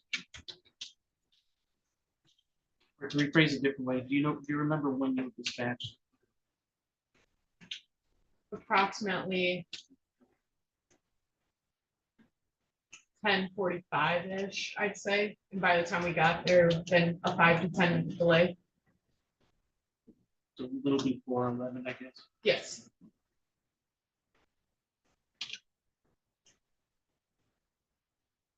Just to be perfectly clear, you did not speak to Mr. Densmore. Did you observe him at all closely? I was standing near my partner when my partner was questioning him. Okay.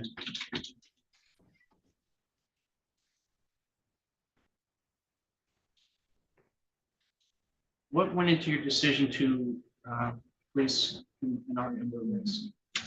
Because she was not providing in a statement, so the only thing we had to go off of was Joshua's statement, and he claimed that there was a domestic assault.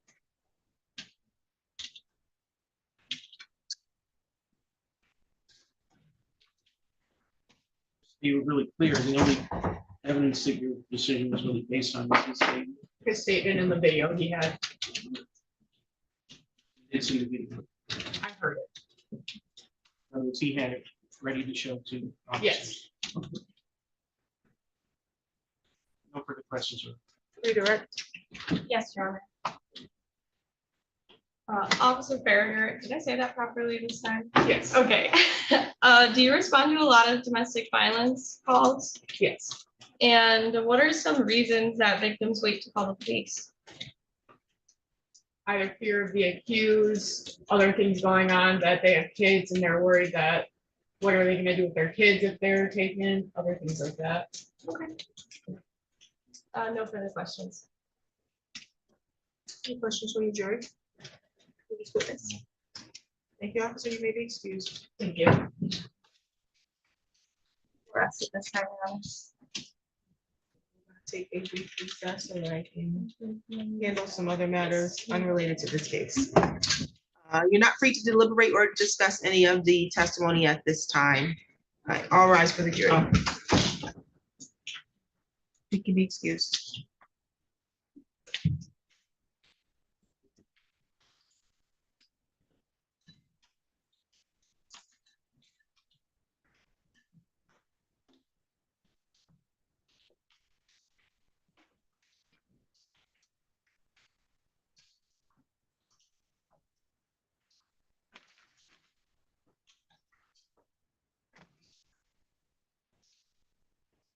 You can be seated.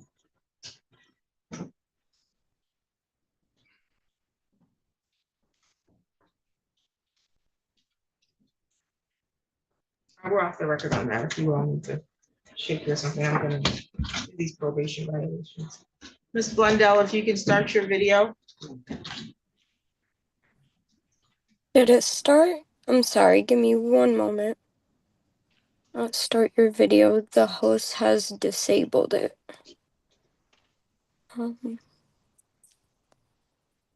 There we go.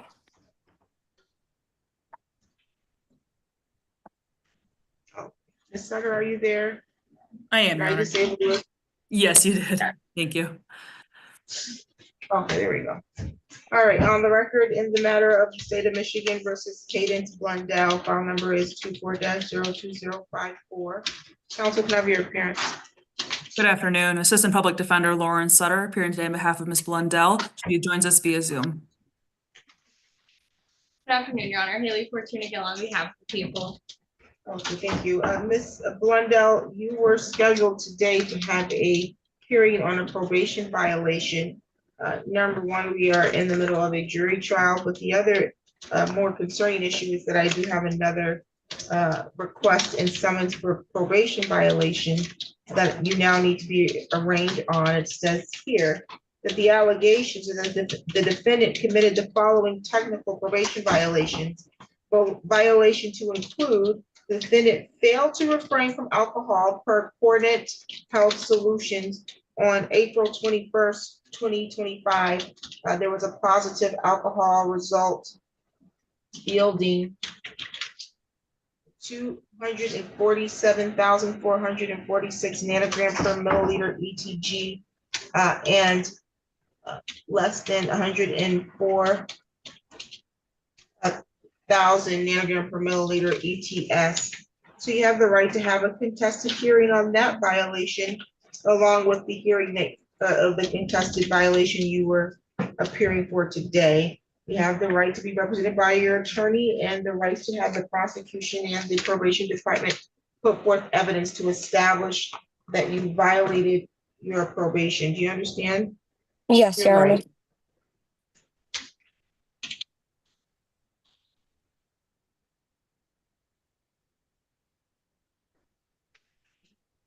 Okay, and she's pleading not guilty for today, Ms. Sutter. That's correct.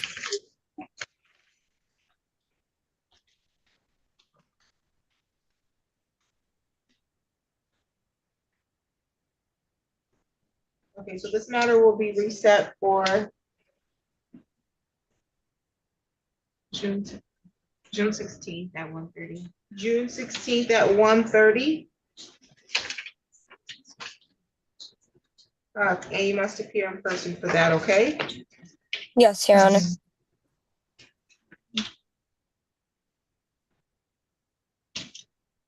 Do you have any questions at this time? No, Your Honor. Okay, any additional matters for the record today, counsel? Just to advise the court that I believe Ms. Blundell is arranging with Ms. Bayless to be engaging in some outpatient services before the next hearing. Okay, thank you for the update. We'll see you in person at your next court date, okay? Yes, Your Honor. Thank you, you're all set. What did you say was outside? I'm sorry, Stephanie Howard's family.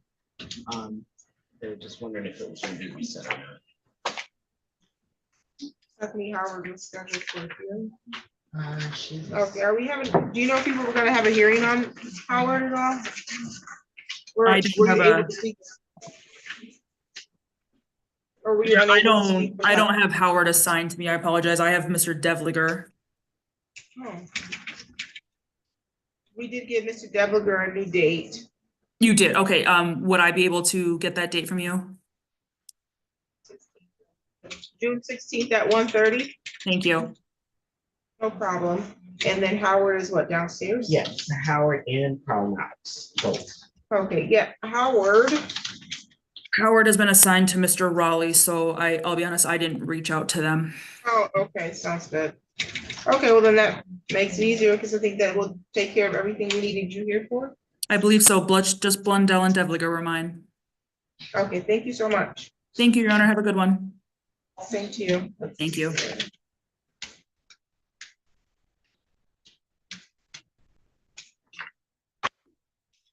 Howard is downstairs. However.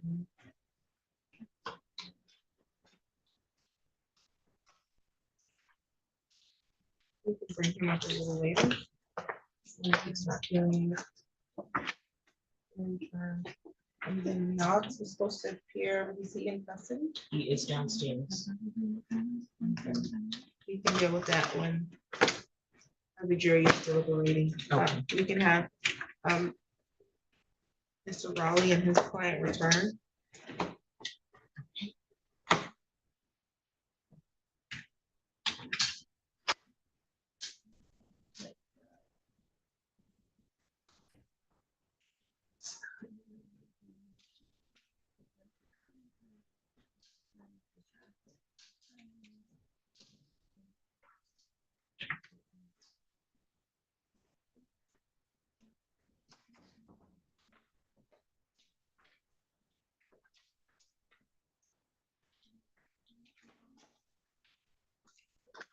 It's going down.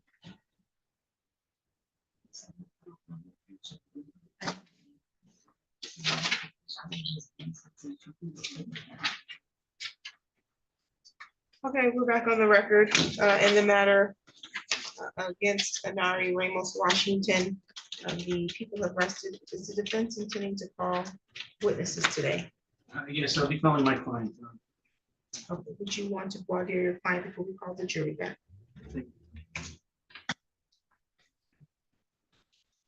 Okay, raise your right hand. Do you solemnly swear or affirm the testimony you're going to give us the truth and the whole truth under penalty of perjury? Ms. Ramos-Washington, you understand that you do not have this. You understand you have a right to remain silent. You do not have this. Consider that it's your decision, despite any risks or possible outcomes, you do want to testify. Yes. Sure. Thank you. Thank you, Ms. Ramos-Washington, you understand that by giving testimony, that means you're now subject to cross-examination from the prosecution, correct? Okay, no one's forcing you or threatening you to testify? You can have a seat. We'll call the jury back in.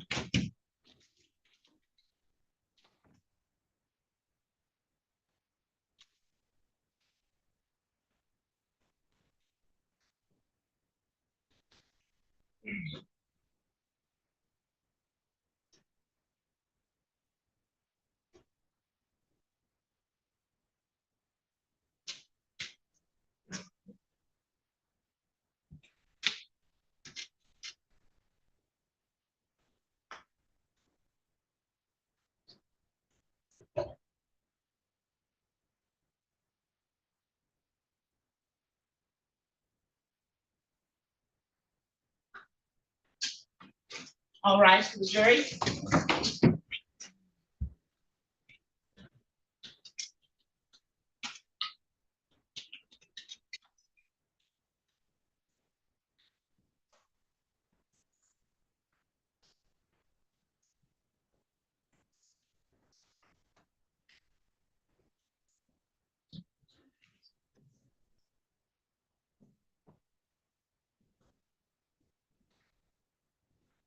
Okay, you can be seated. And the defense should call your witness. Thanks for calling Inari Ramos-Washington.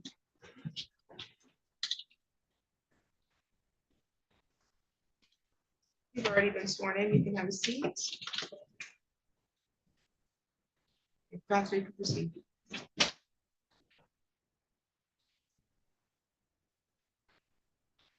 Ms. Ramos-Washington. February 9th, 2025. Getting into an argument with Joshua Densmore.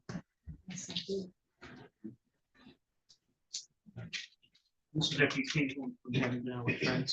Is that right? Yes, I went to a Super Bowl party.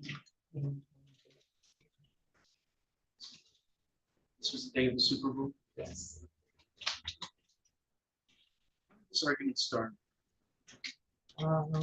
It started earlier that evening. We spent the whole day together, went out on our excursions, but I got invited to go out to the Super Bowl party. And I extended the offer to him, and Josh did not want to come. So I ended up going to the Super Bowl party with my friend alone. Upon being there, then he sent me a text asking how much longer I was going to be out. So if I can stop you, what time did you go out? I left at around 8, 7:30ish to 8. Okay. When did he start messaging? At 9:30. Okay. I had sent him a text because my friend I was with enjoys the show that he watches, so I was sharing that. And after he sent the text asking how much longer until I got home, then I just Objection, Your Honor, hearsay. As to what the text message said? Yes.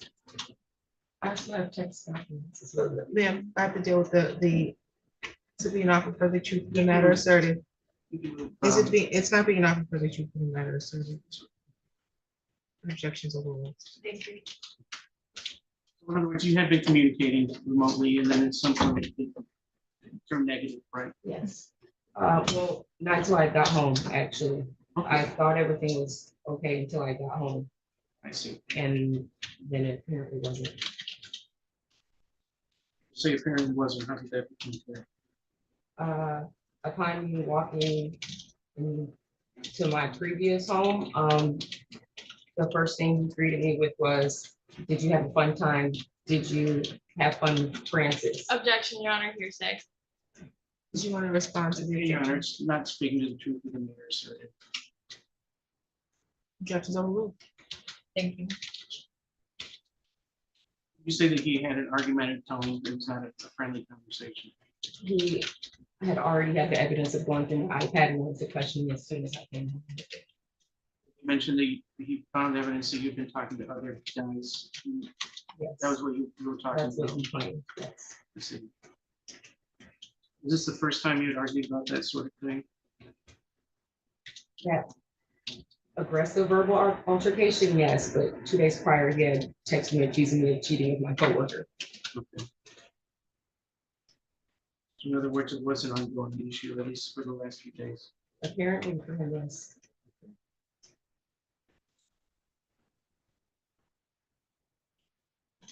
Is anybody else in the house at that time? Our 3 cats and his 15-year-old daughter, Where was she? probably around 8 feet from the altercation in her room, which is right off from the living room, so within the same vicinity. She's in the first floor of us. Just to be clear, she didn't see the altercation. She was not in the same room as you and Joshua, right? No, she was just in the room to do things.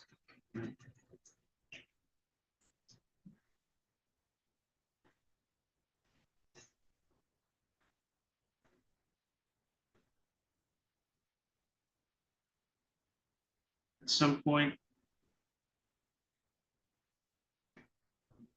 was it true that you went to the bathroom? As soon as I came in, and he had asked the question, I tossed my phone on the chair, not at him, went to the bathroom, said, "I'll be right back." And upon coming out, then that's when he had maybe a question for me of who I was talking to, and that's when the argument escalated from there. When you say escalated, what does that mean? We were both very passionate about it, so we're yelling, we're screaming, we're yelling profanities at one another. We're saying hurtful things, but there's a point where he's standing up, because as I'm coming out the bathroom, I'm still in the living room. And he comes up and he's screaming horrendous things at me and just calling me a liar and all these other things. So I've never seen him like that. So I was actually kind of scared. We jokingly call each other husband and wife, so I never would have thought that he would react like that. So I was actually in fear for what was gonna happen next. Was he physically close to you? I could reach out and touch him if I needed to. He was that close. I was closer to the TV stand, which is against the wall. Because that's closer when you come out the bathroom. I wish I could have a layout to describe it, but you had the bathroom in that corner and then coming out the area. You feel any kind of fear that something bad was gonna happen? I didn't know what to expect from him because he had never talked to me or yelled at me, looked at me, reacted to me in that way. So yes, I was scared, unfortunately, but Did you put your hands on him at some point? yes, I pushed him back to keep him away from me so I could get into the basement. I told him I was done with this conversation. And he just kept on going, and he just kept on having other things to say. Whether it was ridiculing my mental health diagnosis or things that were mentioned in that video, that was a whole argument that was going on for about 30-40 minutes. That he wanted to just pick certain things to make me sound like I was just doing worse than what I was. Like you said, it escalated, it kept going. It just kept escalating, but I did try to leave the situation and go downstairs to the basement where I live, where my bedroom is. So you went downstairs and did you come back up? He kept on yelling from down. He was upstairs and kept on calling out. So you're just gonna go downstairs, like we're done with this. You're just gonna cheat and act like nothing happened. So he's nagging me to come back upstairs. So I ended up coming back upstairs twice. The first time, as we're having a conversation, we're going back and forth. I'm warming up food just so I can get my food and go downstairs and end this argument.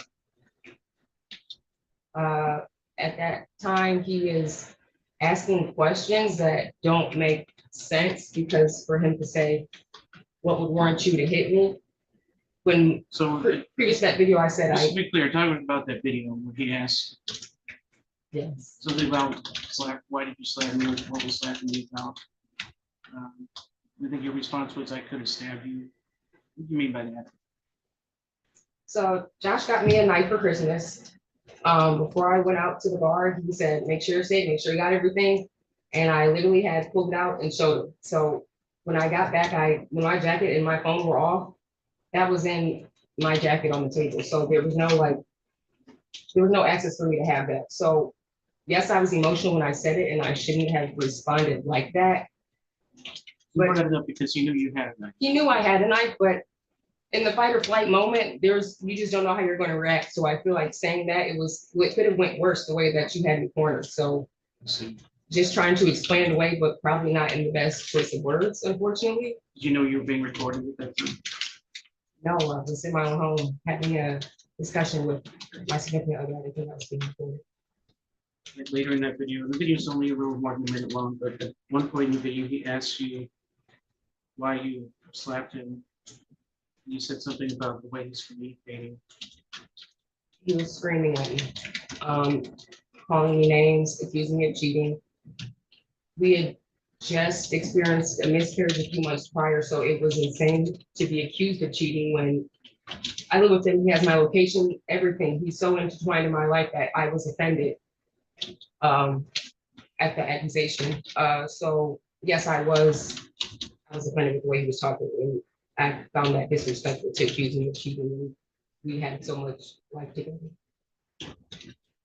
In the moment that it did get physical and you did make physical contact, that was when he was close to you and you felt perhaps it was an unsafe situation.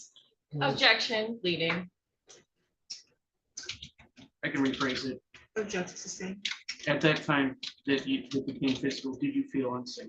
Yes, it's a man, it's a grown man. I'm in his home technically, even though I pay bills and live there. There's just that uncertainty of you don't know if he's really done with you or if he's ready to snap it. I couldn't say what his response is.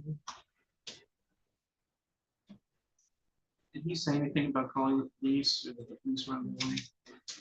He told me- Objection, calls for hearsay. Objection sustained.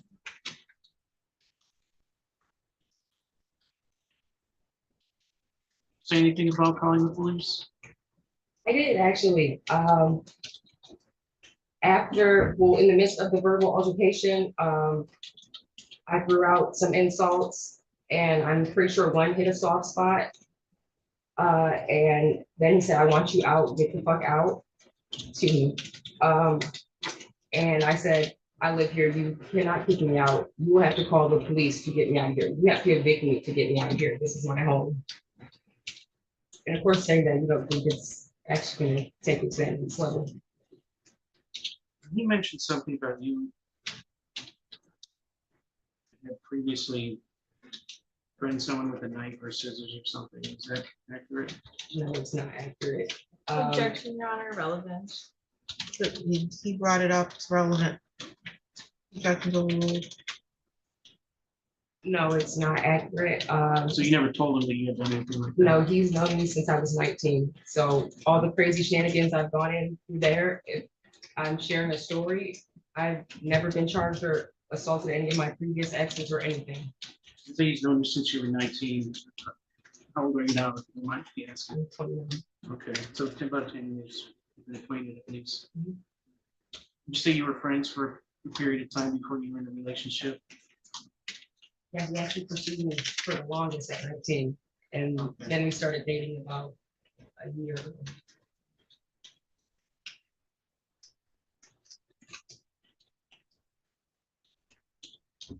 So at some point, when you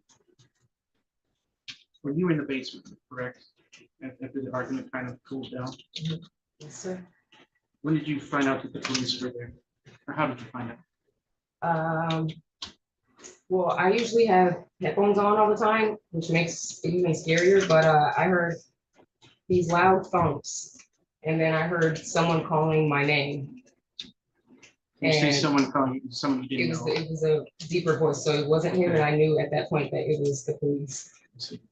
I didn't have pants on. I didn't have anything. It was really just a whirlwind of emotions at that So it point. was a surprise. Yeah. No further questions. Cross-examination.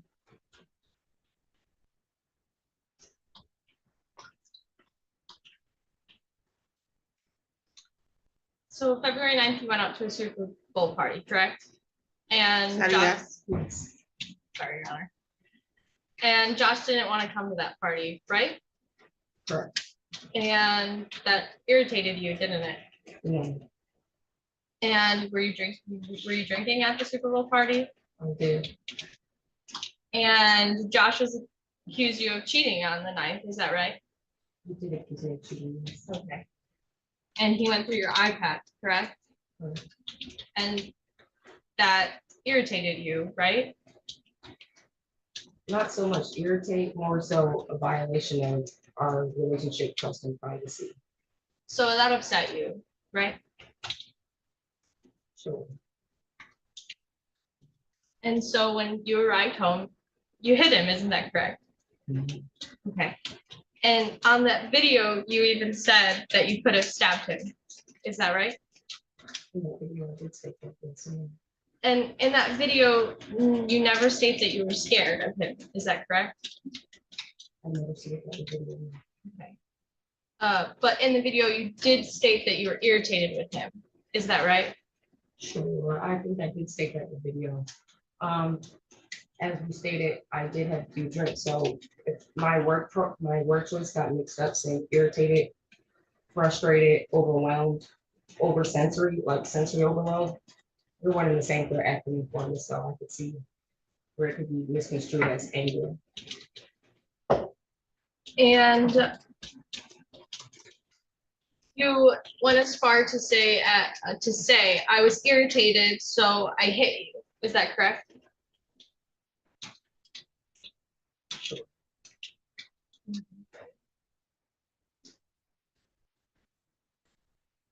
Of a 60-second video. Objection, Your Honor. It's unresponsive. Stricken.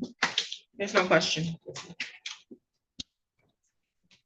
The opposite of unresponsive. My bad.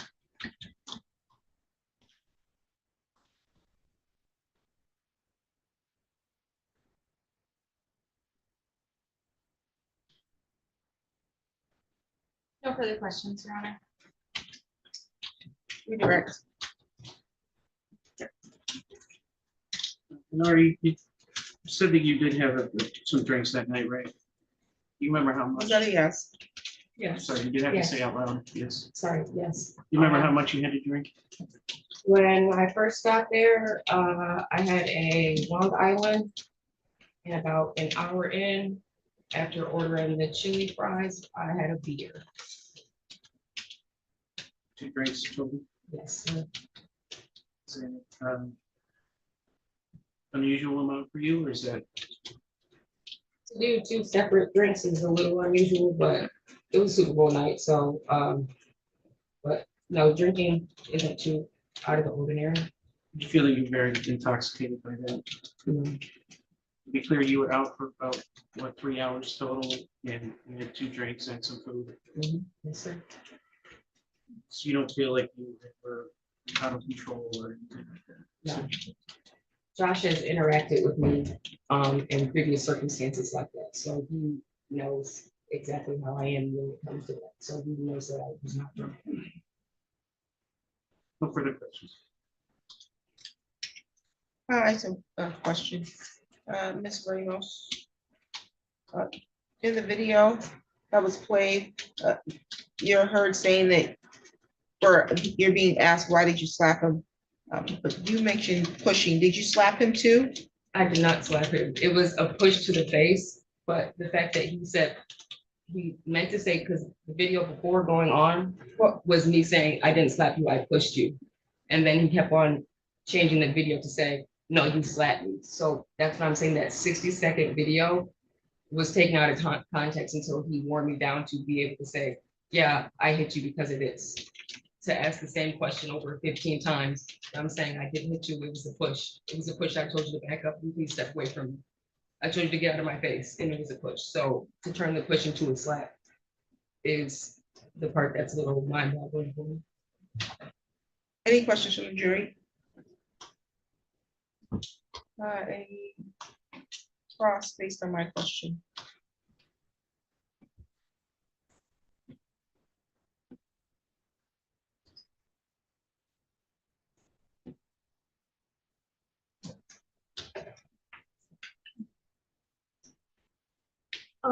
Yes, Your Honor, one question. So your words that you use on the video are, I got irritated and I hit you. Is that correct? That's what the video said. Okay, and there's no other videos here? That he chose to record to bring his viewpoint. No, ma'am, there are no other videos. No further questions. Any redirect? To be fully clear that, you said 60 seconds, I think it's a little more than 60 seconds, it's maybe a minute, 15 seconds, but regardless, you did have a lot of conversation Okay. before and even after. The video is one part, but it's not the whole conversation. It's not in the conversation. Objection, Your Honor. I don't know if there was a question. The question, I think the question was that, was really a statement, was, the objection sustained, because that was a statement. it can be phrased. Thank you. Was there an extended conversation before that, where that video begins? Yes, And was there further conversation after the video begins? yes. Thank you. Okay, Ms. Fitness, be excused from the stand. Yes, sir. Thank you. You may be excused from the stand. Any additional witnesses for the defense? Defense rests, Your Honor. Thank you. Is the prosecution calling any rebuttal witnesses? No, Your Honor. Right, well, we're going to give the jury a break while we go over composite instructions, and you can notify administration. They need to get their payment, and administration will probably bring them snacks right on now. All right. Still not free to deliberate. You can be excused.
Okay.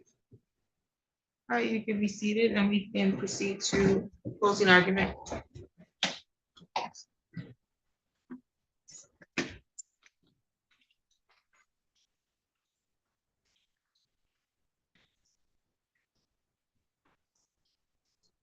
Good afternoon, everyone. Today, defense told you to pay attention to the whole picture. Well, we have it. We have the whole picture here, really. I mean, you saw the video yourself. You could hear it. She said, when asked, why'd you hit me? She said, I could have stabbed you. And then proceeds to say, I got irritated and hit you. The defendant, Anari Ramos-Washington, is being charged today with domestic violence. I told you earlier that that requires me to prove 2 elements. I explained it in longhand earlier, but right now I'm gonna explain it pretty simply. I have to prove that she touched him, she hit him, and that they were dating. Well, the second element's pretty easy because they both agree that they were in a dating relationship. And the first one, we have her admit to it on video. She got irritated and hit him. He was irritating her. He bothered her while she was out at a Super Bowl party. He didn't go to the party initially. He went through her iPad. We heard that from his testimony and the defendant's testimony herself. And she came home and got irritated and hit him. Never once in the video does she say, you were scaring me. She doesn't say she was scared, and her demeanor doesn't appear scared. Officer Farringer testified that as well, that her demeanor didn't seem scared, that she seemed intoxicated and uncooperative. But Josh's demeanor seemed sad. Not angry, not in a jealous rage, he seemed sad. The defendant also testified that she was offended by the way he was talking to her when she arrived. And she even chuckled on the stand talking about it. But this isn't a joke. I get irritated with people every day. I'm sure we all do, but I don't hit them because that's against the law. You can get irritated with people, but you can't hit them.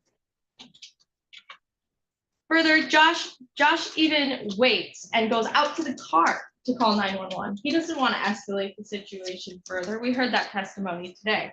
That he told us that he was sitting on the couch, and then when we see the video, that's exactly where he is, sitting on the couch, sounding perfectly calm, asking you, why did you hit me? And her response is, I could have stabbed you. She was the one who raised her voice. Further, she left the situation and came back.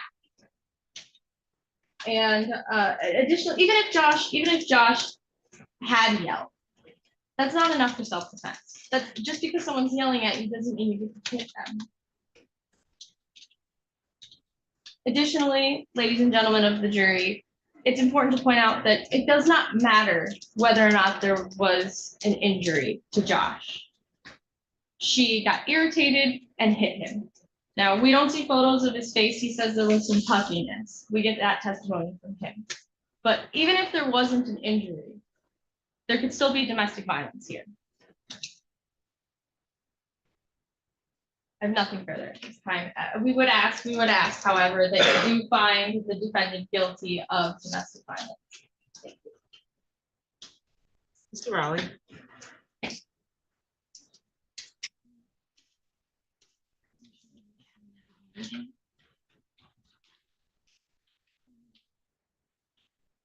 After hearing from Mr. Densmore, then hearing from Ms.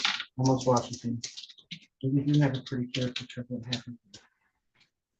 February 9th, he goes out to the Super Bowl party, and he starts thinking about something they talked about a couple days earlier.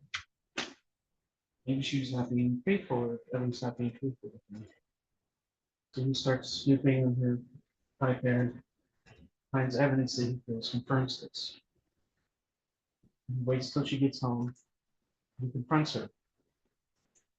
Fair enough. When it escalates, which is when he escalates. He gets in her face, And according to her testimony, she admits she put her hand on his face, whether you want to call it slapping, pushing. But she did touch him because he was in her face and she felt scared.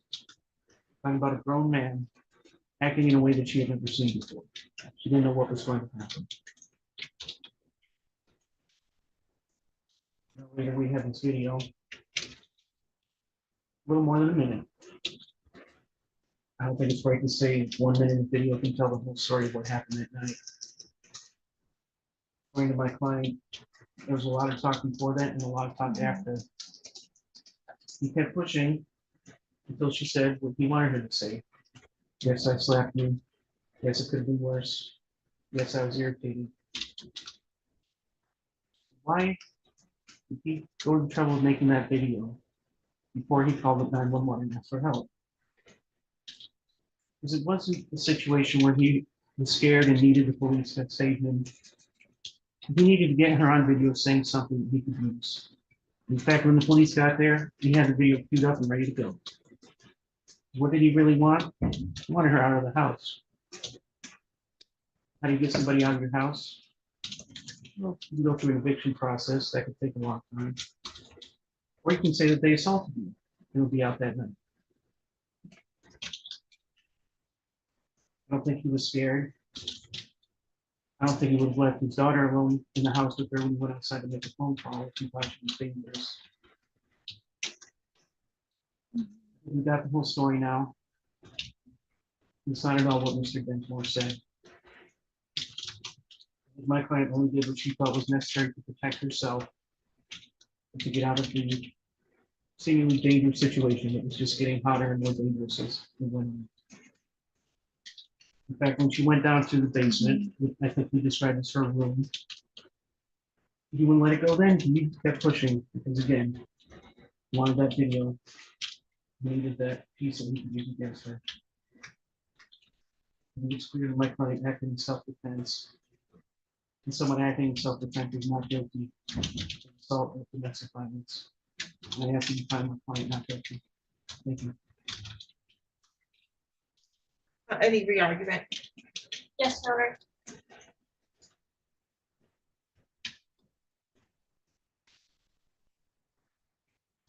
The defendant testified today that she did not know that she was being recorded at the time that video was taken. She did not know she was being recorded, and she says, I got irritated and I hit you. And she says, I could have stabbed you. But then today, when she does know people are listening, it's a totally different story. And it's that she was scared.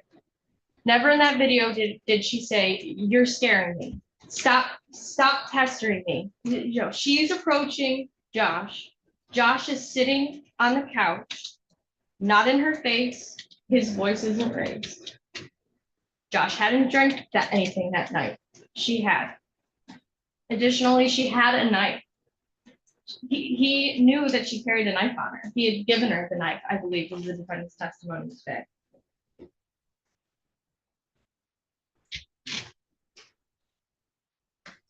I think we heard it all when she says, I got irritated and I hate you. And so, ladies and gentlemen of the jury, the people ask that you find the defendant, Anari Ramos-Washington, guilty of domestic violence. Okay, ladies and gentlemen of the jury, if you want to face the screen one last time, we have some final instructions here. Members of the jury, the evidence and arguments in this case are finished, and I will now instruct you on the law as it applies in this case. Remember that you have taken an oath to return a true and just verdict based only on the evidence and my instruction on the law. You must not let sympathy or prejudice influence your decision. As jurors, you must decide what the facts of this case are. This is your job and no one else's. You must think about all the evidence and then decide what each piece of evidence means and how important you think it is. This includes whether you believe what each of the witnesses said. What you decide about any fact in this case is final. It is my duty to instruct you on the law. You must take the law as I give it to you. If a lawyer says something different about the law, follow what I say. At various times, I have already given you some instruction about the law. You must take all my instructions together as the law you are to follow. You should not pay attention to some instructions and ignore others. To sum up, it is your job to decide what the facts of the case are, to apply the law as I give it to you, and in that way, decide the case. A person accused of a crime is presumed to be innocent. This means that you must start with the presumption that the defendant is innocent. This presumption continues throughout the trial and entitles the defendant to a verdict of not guilty unless you are satisfied beyond a reasonable doubt that she is guilty. Every crime is made up of parts called elements. The prosecutor must prove each element of the crime beyond a reasonable doubt. The defendant is not required to prove her innocence or to do anything. If you find that the prosecutor has not proved every element beyond a reasonable doubt, then you must find the defendant not guilty.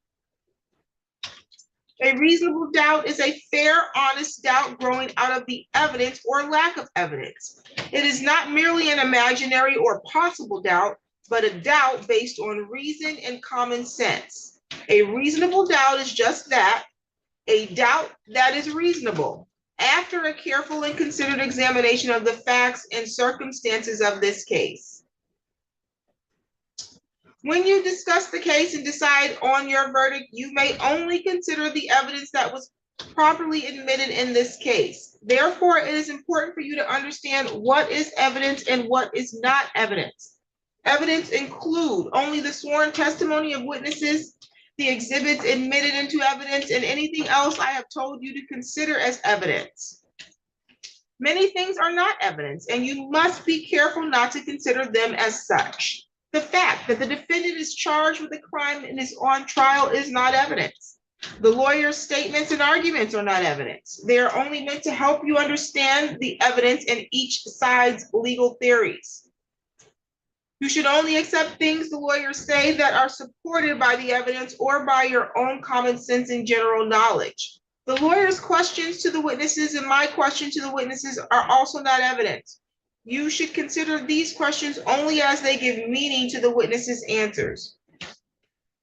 My comments, ruling, questions, and instructions are also not evidence. It is my duty to see that the trial is conducted according to the law and to tell you the law that applies in this case. However, when I make a comment or give an instruction, I am not trying to influence your vote or express a personal opinion about the case. If you believe that I have an opinion about how you decide, you must pay no attention to that opinion. You are the only judges of facts, and you should decide the case from the evidence. At times during the trial, I have excluded evidence that was offered or stricken testimony that was heard. Do not consider those things in deciding the case. Make your decision only on the evidence that I let in and nothing else. Your decision should be based on all of the evidence regardless of which party produced it. You should use your own common sense and general knowledge in weighing and judging the evidence, but you should not use any personal knowledge you may have about a place, person, or event. To repeat once more, you must decide this case based only on the evidence admitted during the trial. As I said before, it is your job to decide what the facts of this case are. You must decide which witness you believe and how important you think their testimony is. You do not have to accept or reject everything a witness said. You are free to believe all, none, or part of any person's testimony. In deciding which testimony you believe, you should rely on your own common sense and everyday experience. However, in deciding whether you believe a witness's testimony, you must set aside any bias or prejudice you may have based on race, gender, or national origin of a witness. There is no fixed set of rules for judging whether you believe a witness, but it may help you to think about these questions. Was the witness able to see or hear clearly? How long was the witness watching or listening? Was anything else going on that might distract the witness? Does the witness seem to have a good memory? How did the witness look and act while testifying? Did the witness seem to be making an honest effort to tell the truth, or did the witness seem to evade the questions or argue with the lawyers? Does the witness's age or maturity affect how you judge his or her testimony? Does the witness have any bias, prejudice, or personal interest in how the case is decided? Have there been any promises, threats, suggestions, or other influences that affected how the witness testified? In general, does the witness have any special reason to tell the truth or any special reason to lie? All in all, how reasonable does the witness's testimony seem when you think about the other evidence in the case?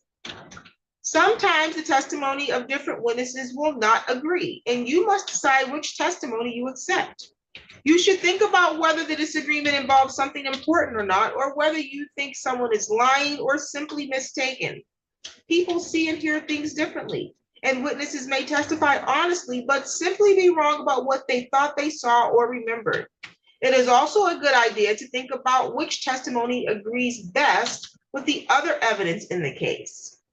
However, you may conclude that a witness deliberately lied about something that is important to how you decide the case. If so, you may choose not to accept anything that witness said. On the other hand, if you think the witness lied about some things but told the truth about others, you may simply accept the part you think is true and ignore the rest.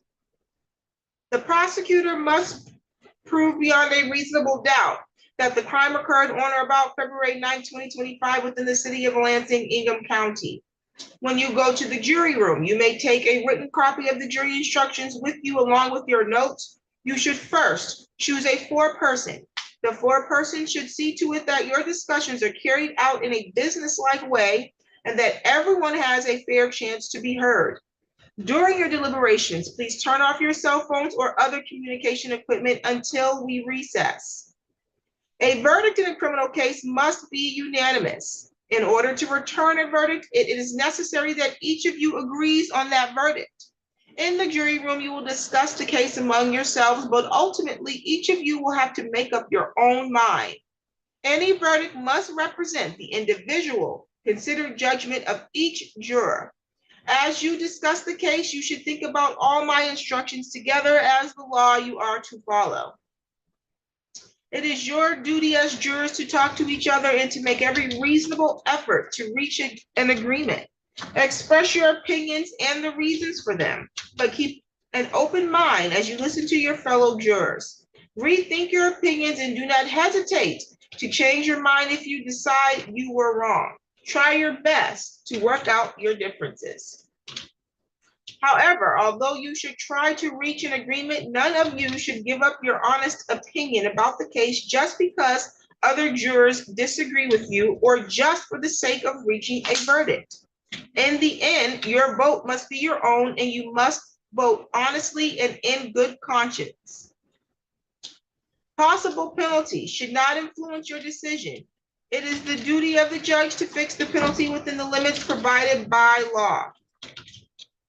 If you want to communicate with me while you're in the jury room, please have your foreperson write a note and give it to the court officer. It is not proper for you to talk directly with the judge, lawyers, court officers, or other people involved in the case. As you discuss the case, you must not let anyone, even me, know how your voting stands. Therefore, until you return with a unanimous verdict, do not reveal this to anyone outside the jury room. When you go to the jury room to deliberate, you may take again your notes and a full copy of the instructions. If you want to look at any of the reference documents or exhibits that were admitted, just ask. There was only one exhibit. It was People's Exhibit 1, and that was the video. So you would need to write it on a note and give it to the court officer, and we'll bring you back in here to watch it. When you go to the jury room, you will be given a written copy of instructions you have just heard. As you discuss the case, you should think about all my instructions together as the law you are to follow. You may return a verdict of guilty of the alleged crime or not guilty. I have prepared a possible verdict form listing the possible verdicts. The prosecution has introduced evidence of a statement that it claims the defendant made. Before you may consider such an out-of-court statement against the defendant, you must first find the defendant actually made the statement as given to you. If you find that the defendant did make the statement, you may give the statement whatever weight you think it deserves. In deciding this, you should think about how and when the statement was made and about all the other evidence in the case. You may consider the statement in deciding the facts of the case and in deciding if you believe the defendant's testimony in court. Facts can be proven by direct evidence from a witness or an exhibit. Direct evidence is evidence about what we actually see or hear. For example, if you look outside and see rain falling, that is direct evidence that it is raining. Facts can also be proved by indirect or circumstantial evidence. Circumstantial evidence is evidence that normally or reasonably leads to other facts. So taking that same example, if you see a person coming from outside wearing a raincoat covered with small drops of water, that would be circumstantial evidence that it is raining. You may consider circumstantial evidence. Circumstantial evidence by itself or a combination of circumstantial evidence and direct evidence can be used to prove the elements of the crime. In other words, you should consider all evidence that you believe. You may consider whether the defendant had a reason to commit the alleged crime, but a reason by itself is not enough to find a person guilty of a crime. The prosecutor does not have to prove that the defendant had a reason to commit the alleged crime. She only has to show that the defendant actually committed the crime and that she meant to do so. The defendant's intent may be proved by what she said, what she did, how she did it, or by any other facts and circumstances and evidence. You should not decide the case based on which side presented more witnesses. Instead, you should think about what each witness and each piece of evidence and whether you believe them. Then you must decide whether the testimony and evidence you believe proves beyond a reasonable doubt that the defendant is guilty. You have heard testimony from a witness who is a police officer. The testimony is to be judged by the same standards you use to evaluate the testimony of any other witness. The defendant is charged with domestic violence. To prove this charge, the prosecutor must prove each of the following elements beyond a reasonable doubt. First, that the defendant assaulted and battered Joshua Densmore. A battery is a forceful, violent, or offensive touching of a person or something closely connected with him or her. The touching must have been intended by the defendant, that is, not accidental, and it must have been against Joshua Densmore's will. An assault is an attempt to commit a battery or an act that would cause a reasonable person to fear or apprehend an immediate battery. The defendant must have intended either to commit a battery or to make Joshua Densmore off the record.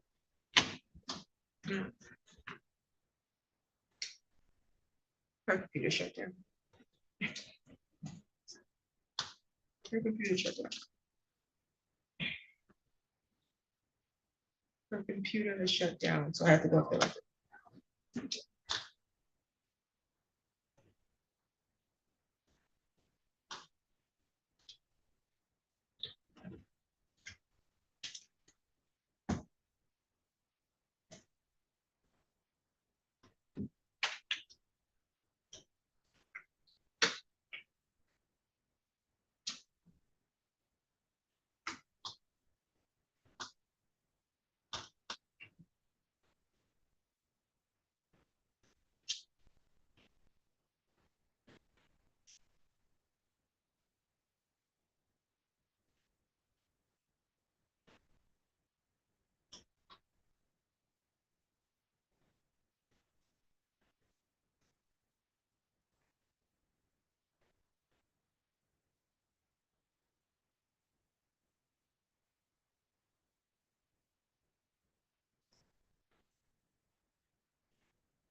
My computer only crashes on the most important times.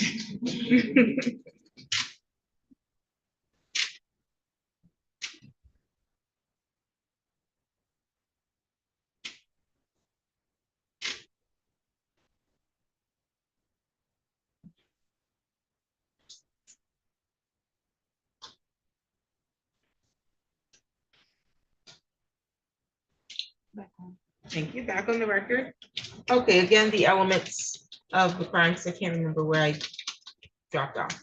The defendant is charged with domestic violence. To prove this charge, the prosecutor must prove each element beyond a reasonable doubt. First, that the defendant assaulted or assaulted and battered Joshua Dinsmore. A battery is a forceful, violent, or offensive touching of a person or something closely connected with him or her. The touching must have been intended by the defendant, that is, not accidental, and it must have been against Joshua Dinsmore's will. An assault is an attempt to commit a battery or an act that would cause a reasonable person to fear or apprehend an immediate battery. The defendant must have intended either to commit a battery or to make Joshua Dinsmore reasonably fear an immediate battery. An assault cannot happen by accident. At the time of an assault, the defendant must have had the ability to commit a battery or must have appeared to have the ability or must have thought she had the ability. Second, that at the time, Joshua Dinsmore was one of the following: A, the defendant's spouse; B, was the defendant's former spouse; C, had a child in common with the defendant; or D, was a resident or former resident of the same household of the defendant; or E, was a person with whom the defendant previously had a dating relationship. A dating relationship means frequent intimate association, primarily categorized by the expectation of affectional involvement. It does not include a casual relationship or an ordinary fraternization between two individuals in a business or social context. The definition of force and violence as used in these instructions, the word force and violence means any use of force or physical force against another person so as to harm or embarrass him or her. The definition of touching. For a battery to occur, the touching must have been intended by the defendant, that is, not accidental, and it must have been against Joshua Dinsmore's will. It does not matter whether the touching caused an injury. Actual injury is not necessary. An assault does not have to cause an actual injury. However, if there is an injury, you may consider the injury with the other evidence in determining whether there was an assault. Self-defense. Use of non-deadly force in self-defense or defense of others. The defendant claims that she acted in lawful self-defense. A person has the right to use force to defend herself under certain circumstances. If a person acts in lawful self-defense, her actions are justified and she is not guilty of domestic violence. You should consider all the evidence and use the following rules to decide whether the defendant acted in lawful self-defense. Remember to judge the defendant's conduct according to how the circumstances appeared to her at the time she acted. First, when she acted, the defendant must have honestly and reasonably believed that she had to use force to protect herself from the imminent unlawful use of force by another. If her belief was honest and reasonable, she could act at once to defend herself, even if it turns out later that she was wrong about how much danger she was in. Second, a person is only justified in using the degree of force that seems necessary at the time to protect herself from danger. The defendant must have used the kind of force that was appropriate to the attack made in the circumstances as she saw them. When you decide whether the force used was what seemed necessary, you should consider whether the defendant knew about any other ways of protecting herself. But you may also consider how the excitement of the moment affected the choice the defendant made. Third, the right to defend oneself only lasts as long as it seems necessary for the purpose of protection. Fourth, the person claiming self-defense must not have acted wrongfully and brought on the assault. However, if the defendant only used words, that does not prevent her from claiming self-defense if she was attacked. The defendant does not have to prove that she acted in self-defense. Instead, the prosecutor must prove beyond a reasonable doubt that the defendant did not act in self-defense. That concludes our composite instructions, and as promised, one of you all will be free to go and will not have to deliberate because you were the alternate. So I have a number with each jury number on in this cup here. Pick one, please. I'm sorry, jury number 5, you won't be able to deliberate and you'll be free to go. I can just go now. Well, you want to check in with administration before you leave and then you're free to go. You do, I believe, have to check in tomorrow for possible jury tomorrow as well. Okay.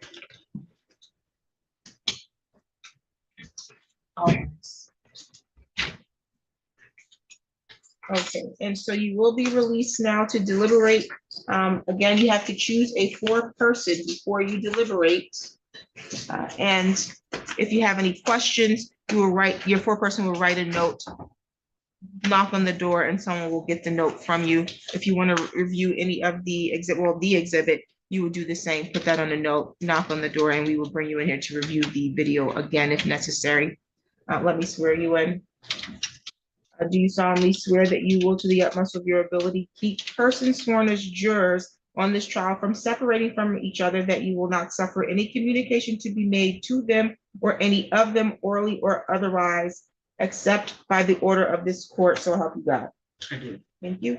All rise for the jury to be excused for deliberation. You can take your notepads with you.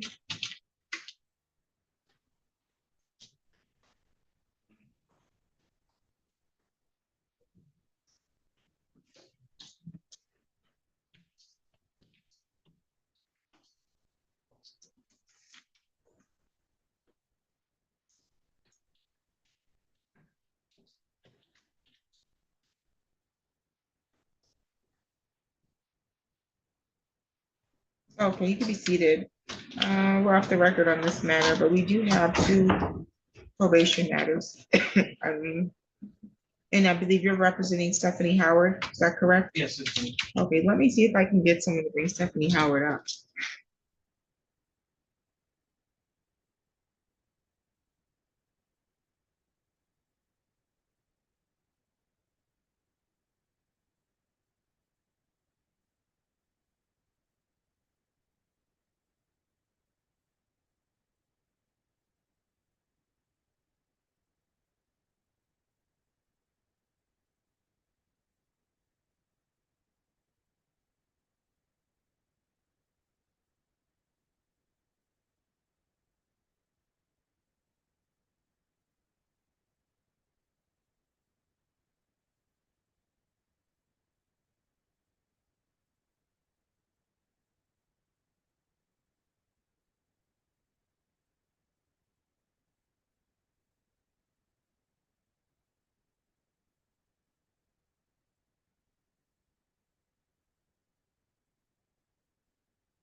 Hi.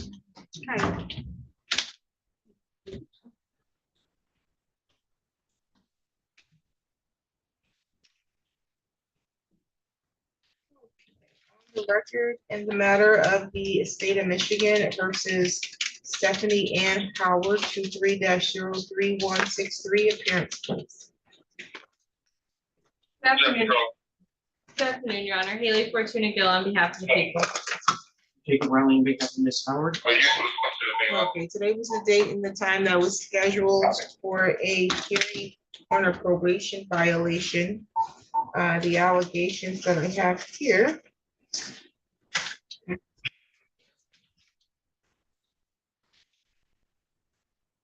Allege that the defendant failed to report to probation back on September 11, 2024, and October 9, 2024. That the defendant failed to provide proof of enrollment in intensive outpatient programming, and that the defendant failed to provide proof of attendance in a 12-step meeting as ordered by the court. This matter was scheduled for a hearing on the violations. Are we holding a hearing today? No, Your Honor, this will be a That's correct, ma'am? Yes. Okay, you can stand, please. Raise your right hand. Do you solemnly swear or affirm the testimony you're going to give us the truth and the whole truth under penalty of perjury? Yes. Thank you. You can put your hand down. You understand that you have the right to have a contested hearing on this? Yes. You understand that you have the right to have your attorney defend you against allegations that you violated your terms of probation, correct? Yes. You understand that if you plead guilty or if you proceed to hearing and are found guilty, you are subject to a penalty that could include jail in the amount of up to 365 days. You understand that? Okay, you want to waive your right to have a contested hearing? Yes. Anyone threatening you to do that? Any promises if you give up your hearing? No. Now you enter a guilty plea to the violations because you believe you're guilty of those violations? Yes. As to the allegation that you failed to report to probation back on September 11, 2024, and October 9, 2024, how do you plead? As to the violation that you failed to provide proof of enrollment in intensive outpatient treatment, how do you plead? And as to the violation that you failed to provide proof of a 12-step meeting attendance, how do you plead? Factual basis. Ms. Howard, is it true that you were sentenced to a term of probation by this court in 2024? Yes. Is it true that one of the terms of your probation is that you were required to report to a probation officer on a monthly basis? Yes. Is it true that you failed to report at these, on the scheduled dates of September 11, 2024 and October 9, 2024? Yes. Are you also required to provide proof of enrollment in intensive outpatient program?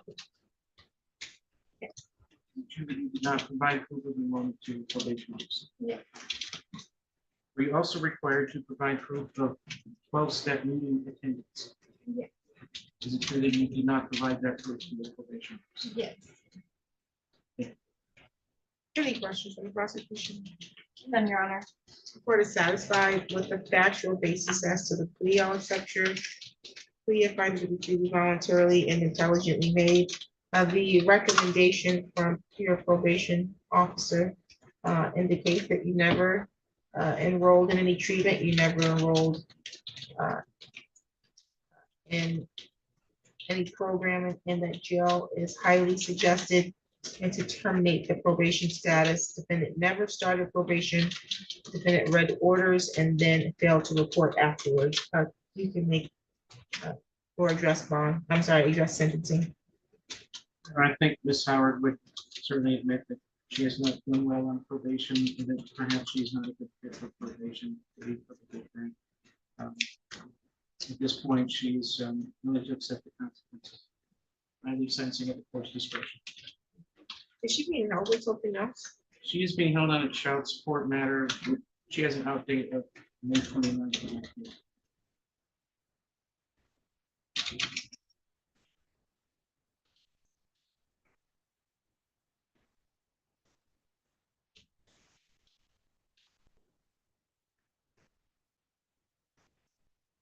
Well, we did give you an attempt or try at probation, hoping that you would take advantage of that opportunity. I do recognize that during the time just before this plea that you were in rehab getting some services. But it doesn't seem like you've been able to be consistent. And so my original sentence was 365 days in Ingham County Jail, credit given for 20 previously served, and I suspend the balance upon successful completion of probation. You've been unable to do that, so you'll serve the balance of the 365 days. I do recognize that you now have some additional credit. So we'll credit you any time served. And you will serve the remaining balance of the time in the Ingham County Jail without any GPS tether release. However, if you are screened for inpatient treatment, you can be released to inpatient treatment, okay? Do you have any questions at this time? No. Okay. Any additional matters for the record? Not on behalf of the people, Your Honor. No, Your Honor. You're all set. Thank you. Good luck to you.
Okay, let's see.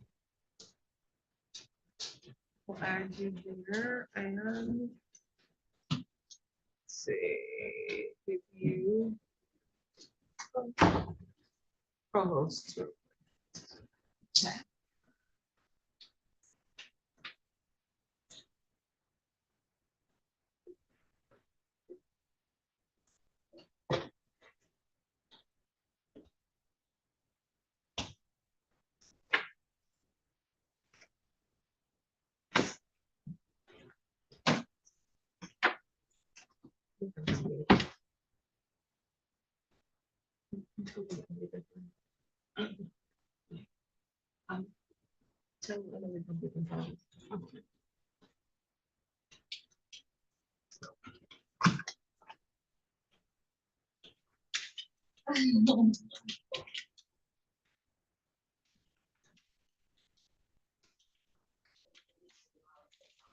To understand about you. Did you share sound?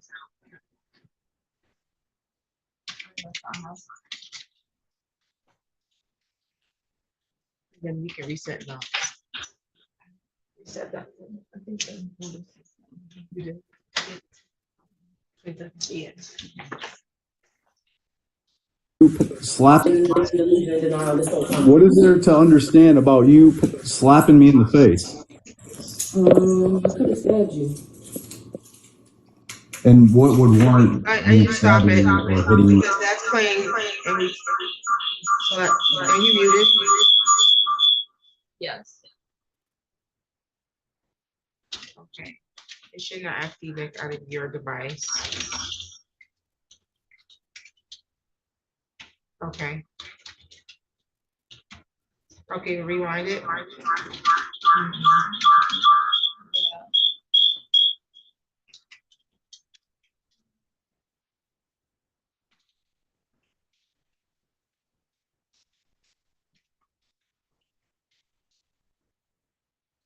Is the volume on your device down? Why is it coming through your Now it's computer when on. I'm talking? Okay, there we go. Okay.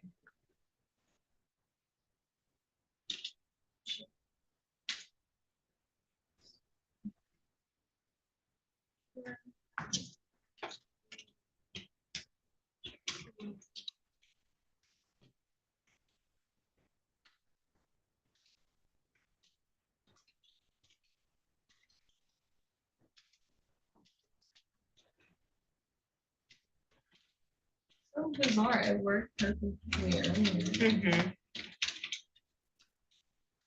Delusion and denial this whole time. What is there to understand about you slapping me in the face? I could have stabbed you. And what would warrant you stabbing me or hitting me in the face? The disrespect, the distrust, and the way that you decided to communicate with me instead of actually listening. So I didn't communicate the way you like, so you thought it was okay to hit me in the face. Did you just hear me list 3 things and you listed 1? And I didn't Did trust you hear me you. list 3 things? Did you hear me? And did you hear me list 3 things and you just listed 1? So now it's like a weird framing of, oh, I only heard 1 thing. This is the only reason why you react to how you did. You listed you said you're bipolar and mentally unstable and blah blah blah. So this is why you did this. But your text messages say something about Francis. And then I'm trying to talk, and then you continuously cut me off, and then I got irritated and then hit you, and then I just listed 3 things as to an accumulation as to why I hit you, and then now it's 1 thing. Like there's no, I'm not fighting to be seen or heard around here. I don't want to fight. I'm not the one who's putting my hands on somebody.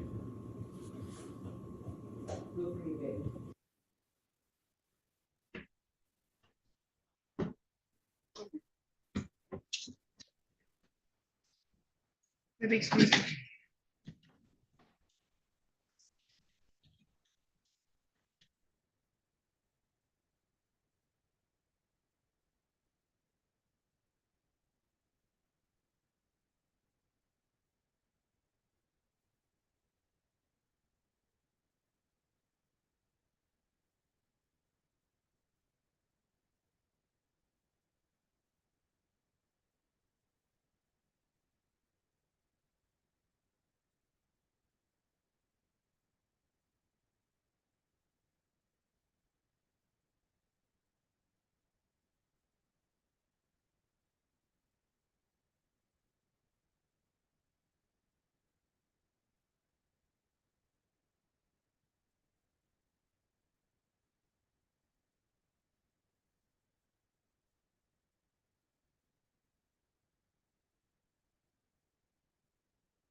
Oh, yeah.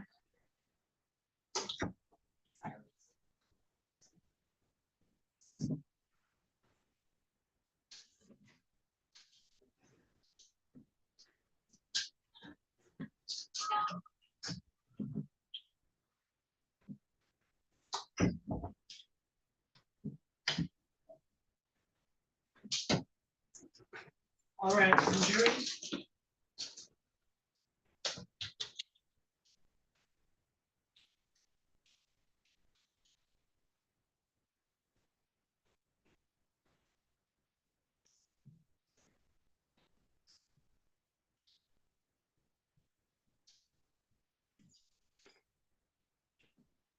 You can be seated.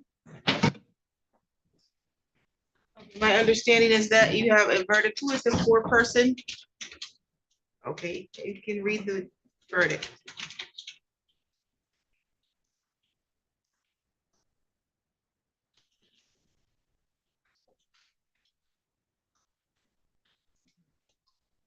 We have come to a verdict of guilty of. Did you want the jury polled? Yes, Your Honor. Juror number one, is that your true and accurate verdict? Juror number two, is that your true and accurate verdict? Juror number three, is that your true and accurate verdict?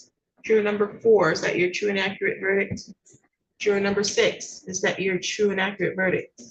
And juror number seven, is that your true and accurate verdict? Yes. Oh, thank you.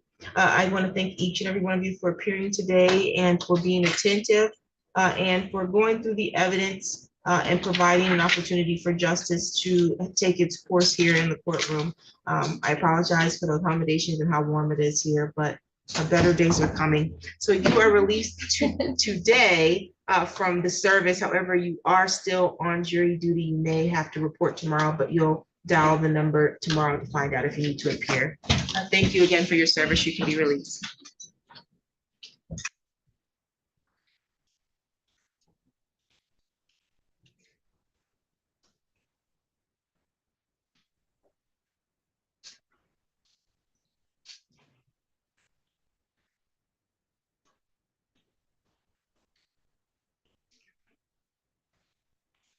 Okay, you can be seated.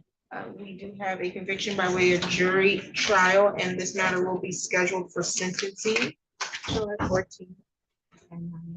July 14th at 9 a.m. You do need to check in with our probation department. So when you leave here, go down one floor, check in with them so they can get you scheduled for a pre-sentence interview.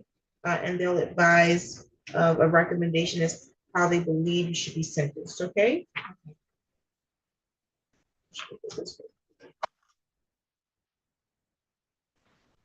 Do you have any questions at this time? Yes, Your Honor, the victim has taken things of my belongings and he told me to do inventory the last time I got my belongings. And I have not received them, including important, memorable things that he has confiscated from my memory book that I would like replaced, whether it's my pregnancy test, whether it's certain things that are part of who I am that he has taken and tried to hide for whatever reason. I want that all returned to me. Okay, so you were allowed an opportunity to go and retrieve your items. Did he package it or you The packaged it? third party picked it up, he packaged it. He packaged it and you said some things were missing? Yes. Okay. Sir, do you have any of her things at your house? There's one item that I did forget when the third party came. It's just a little stool.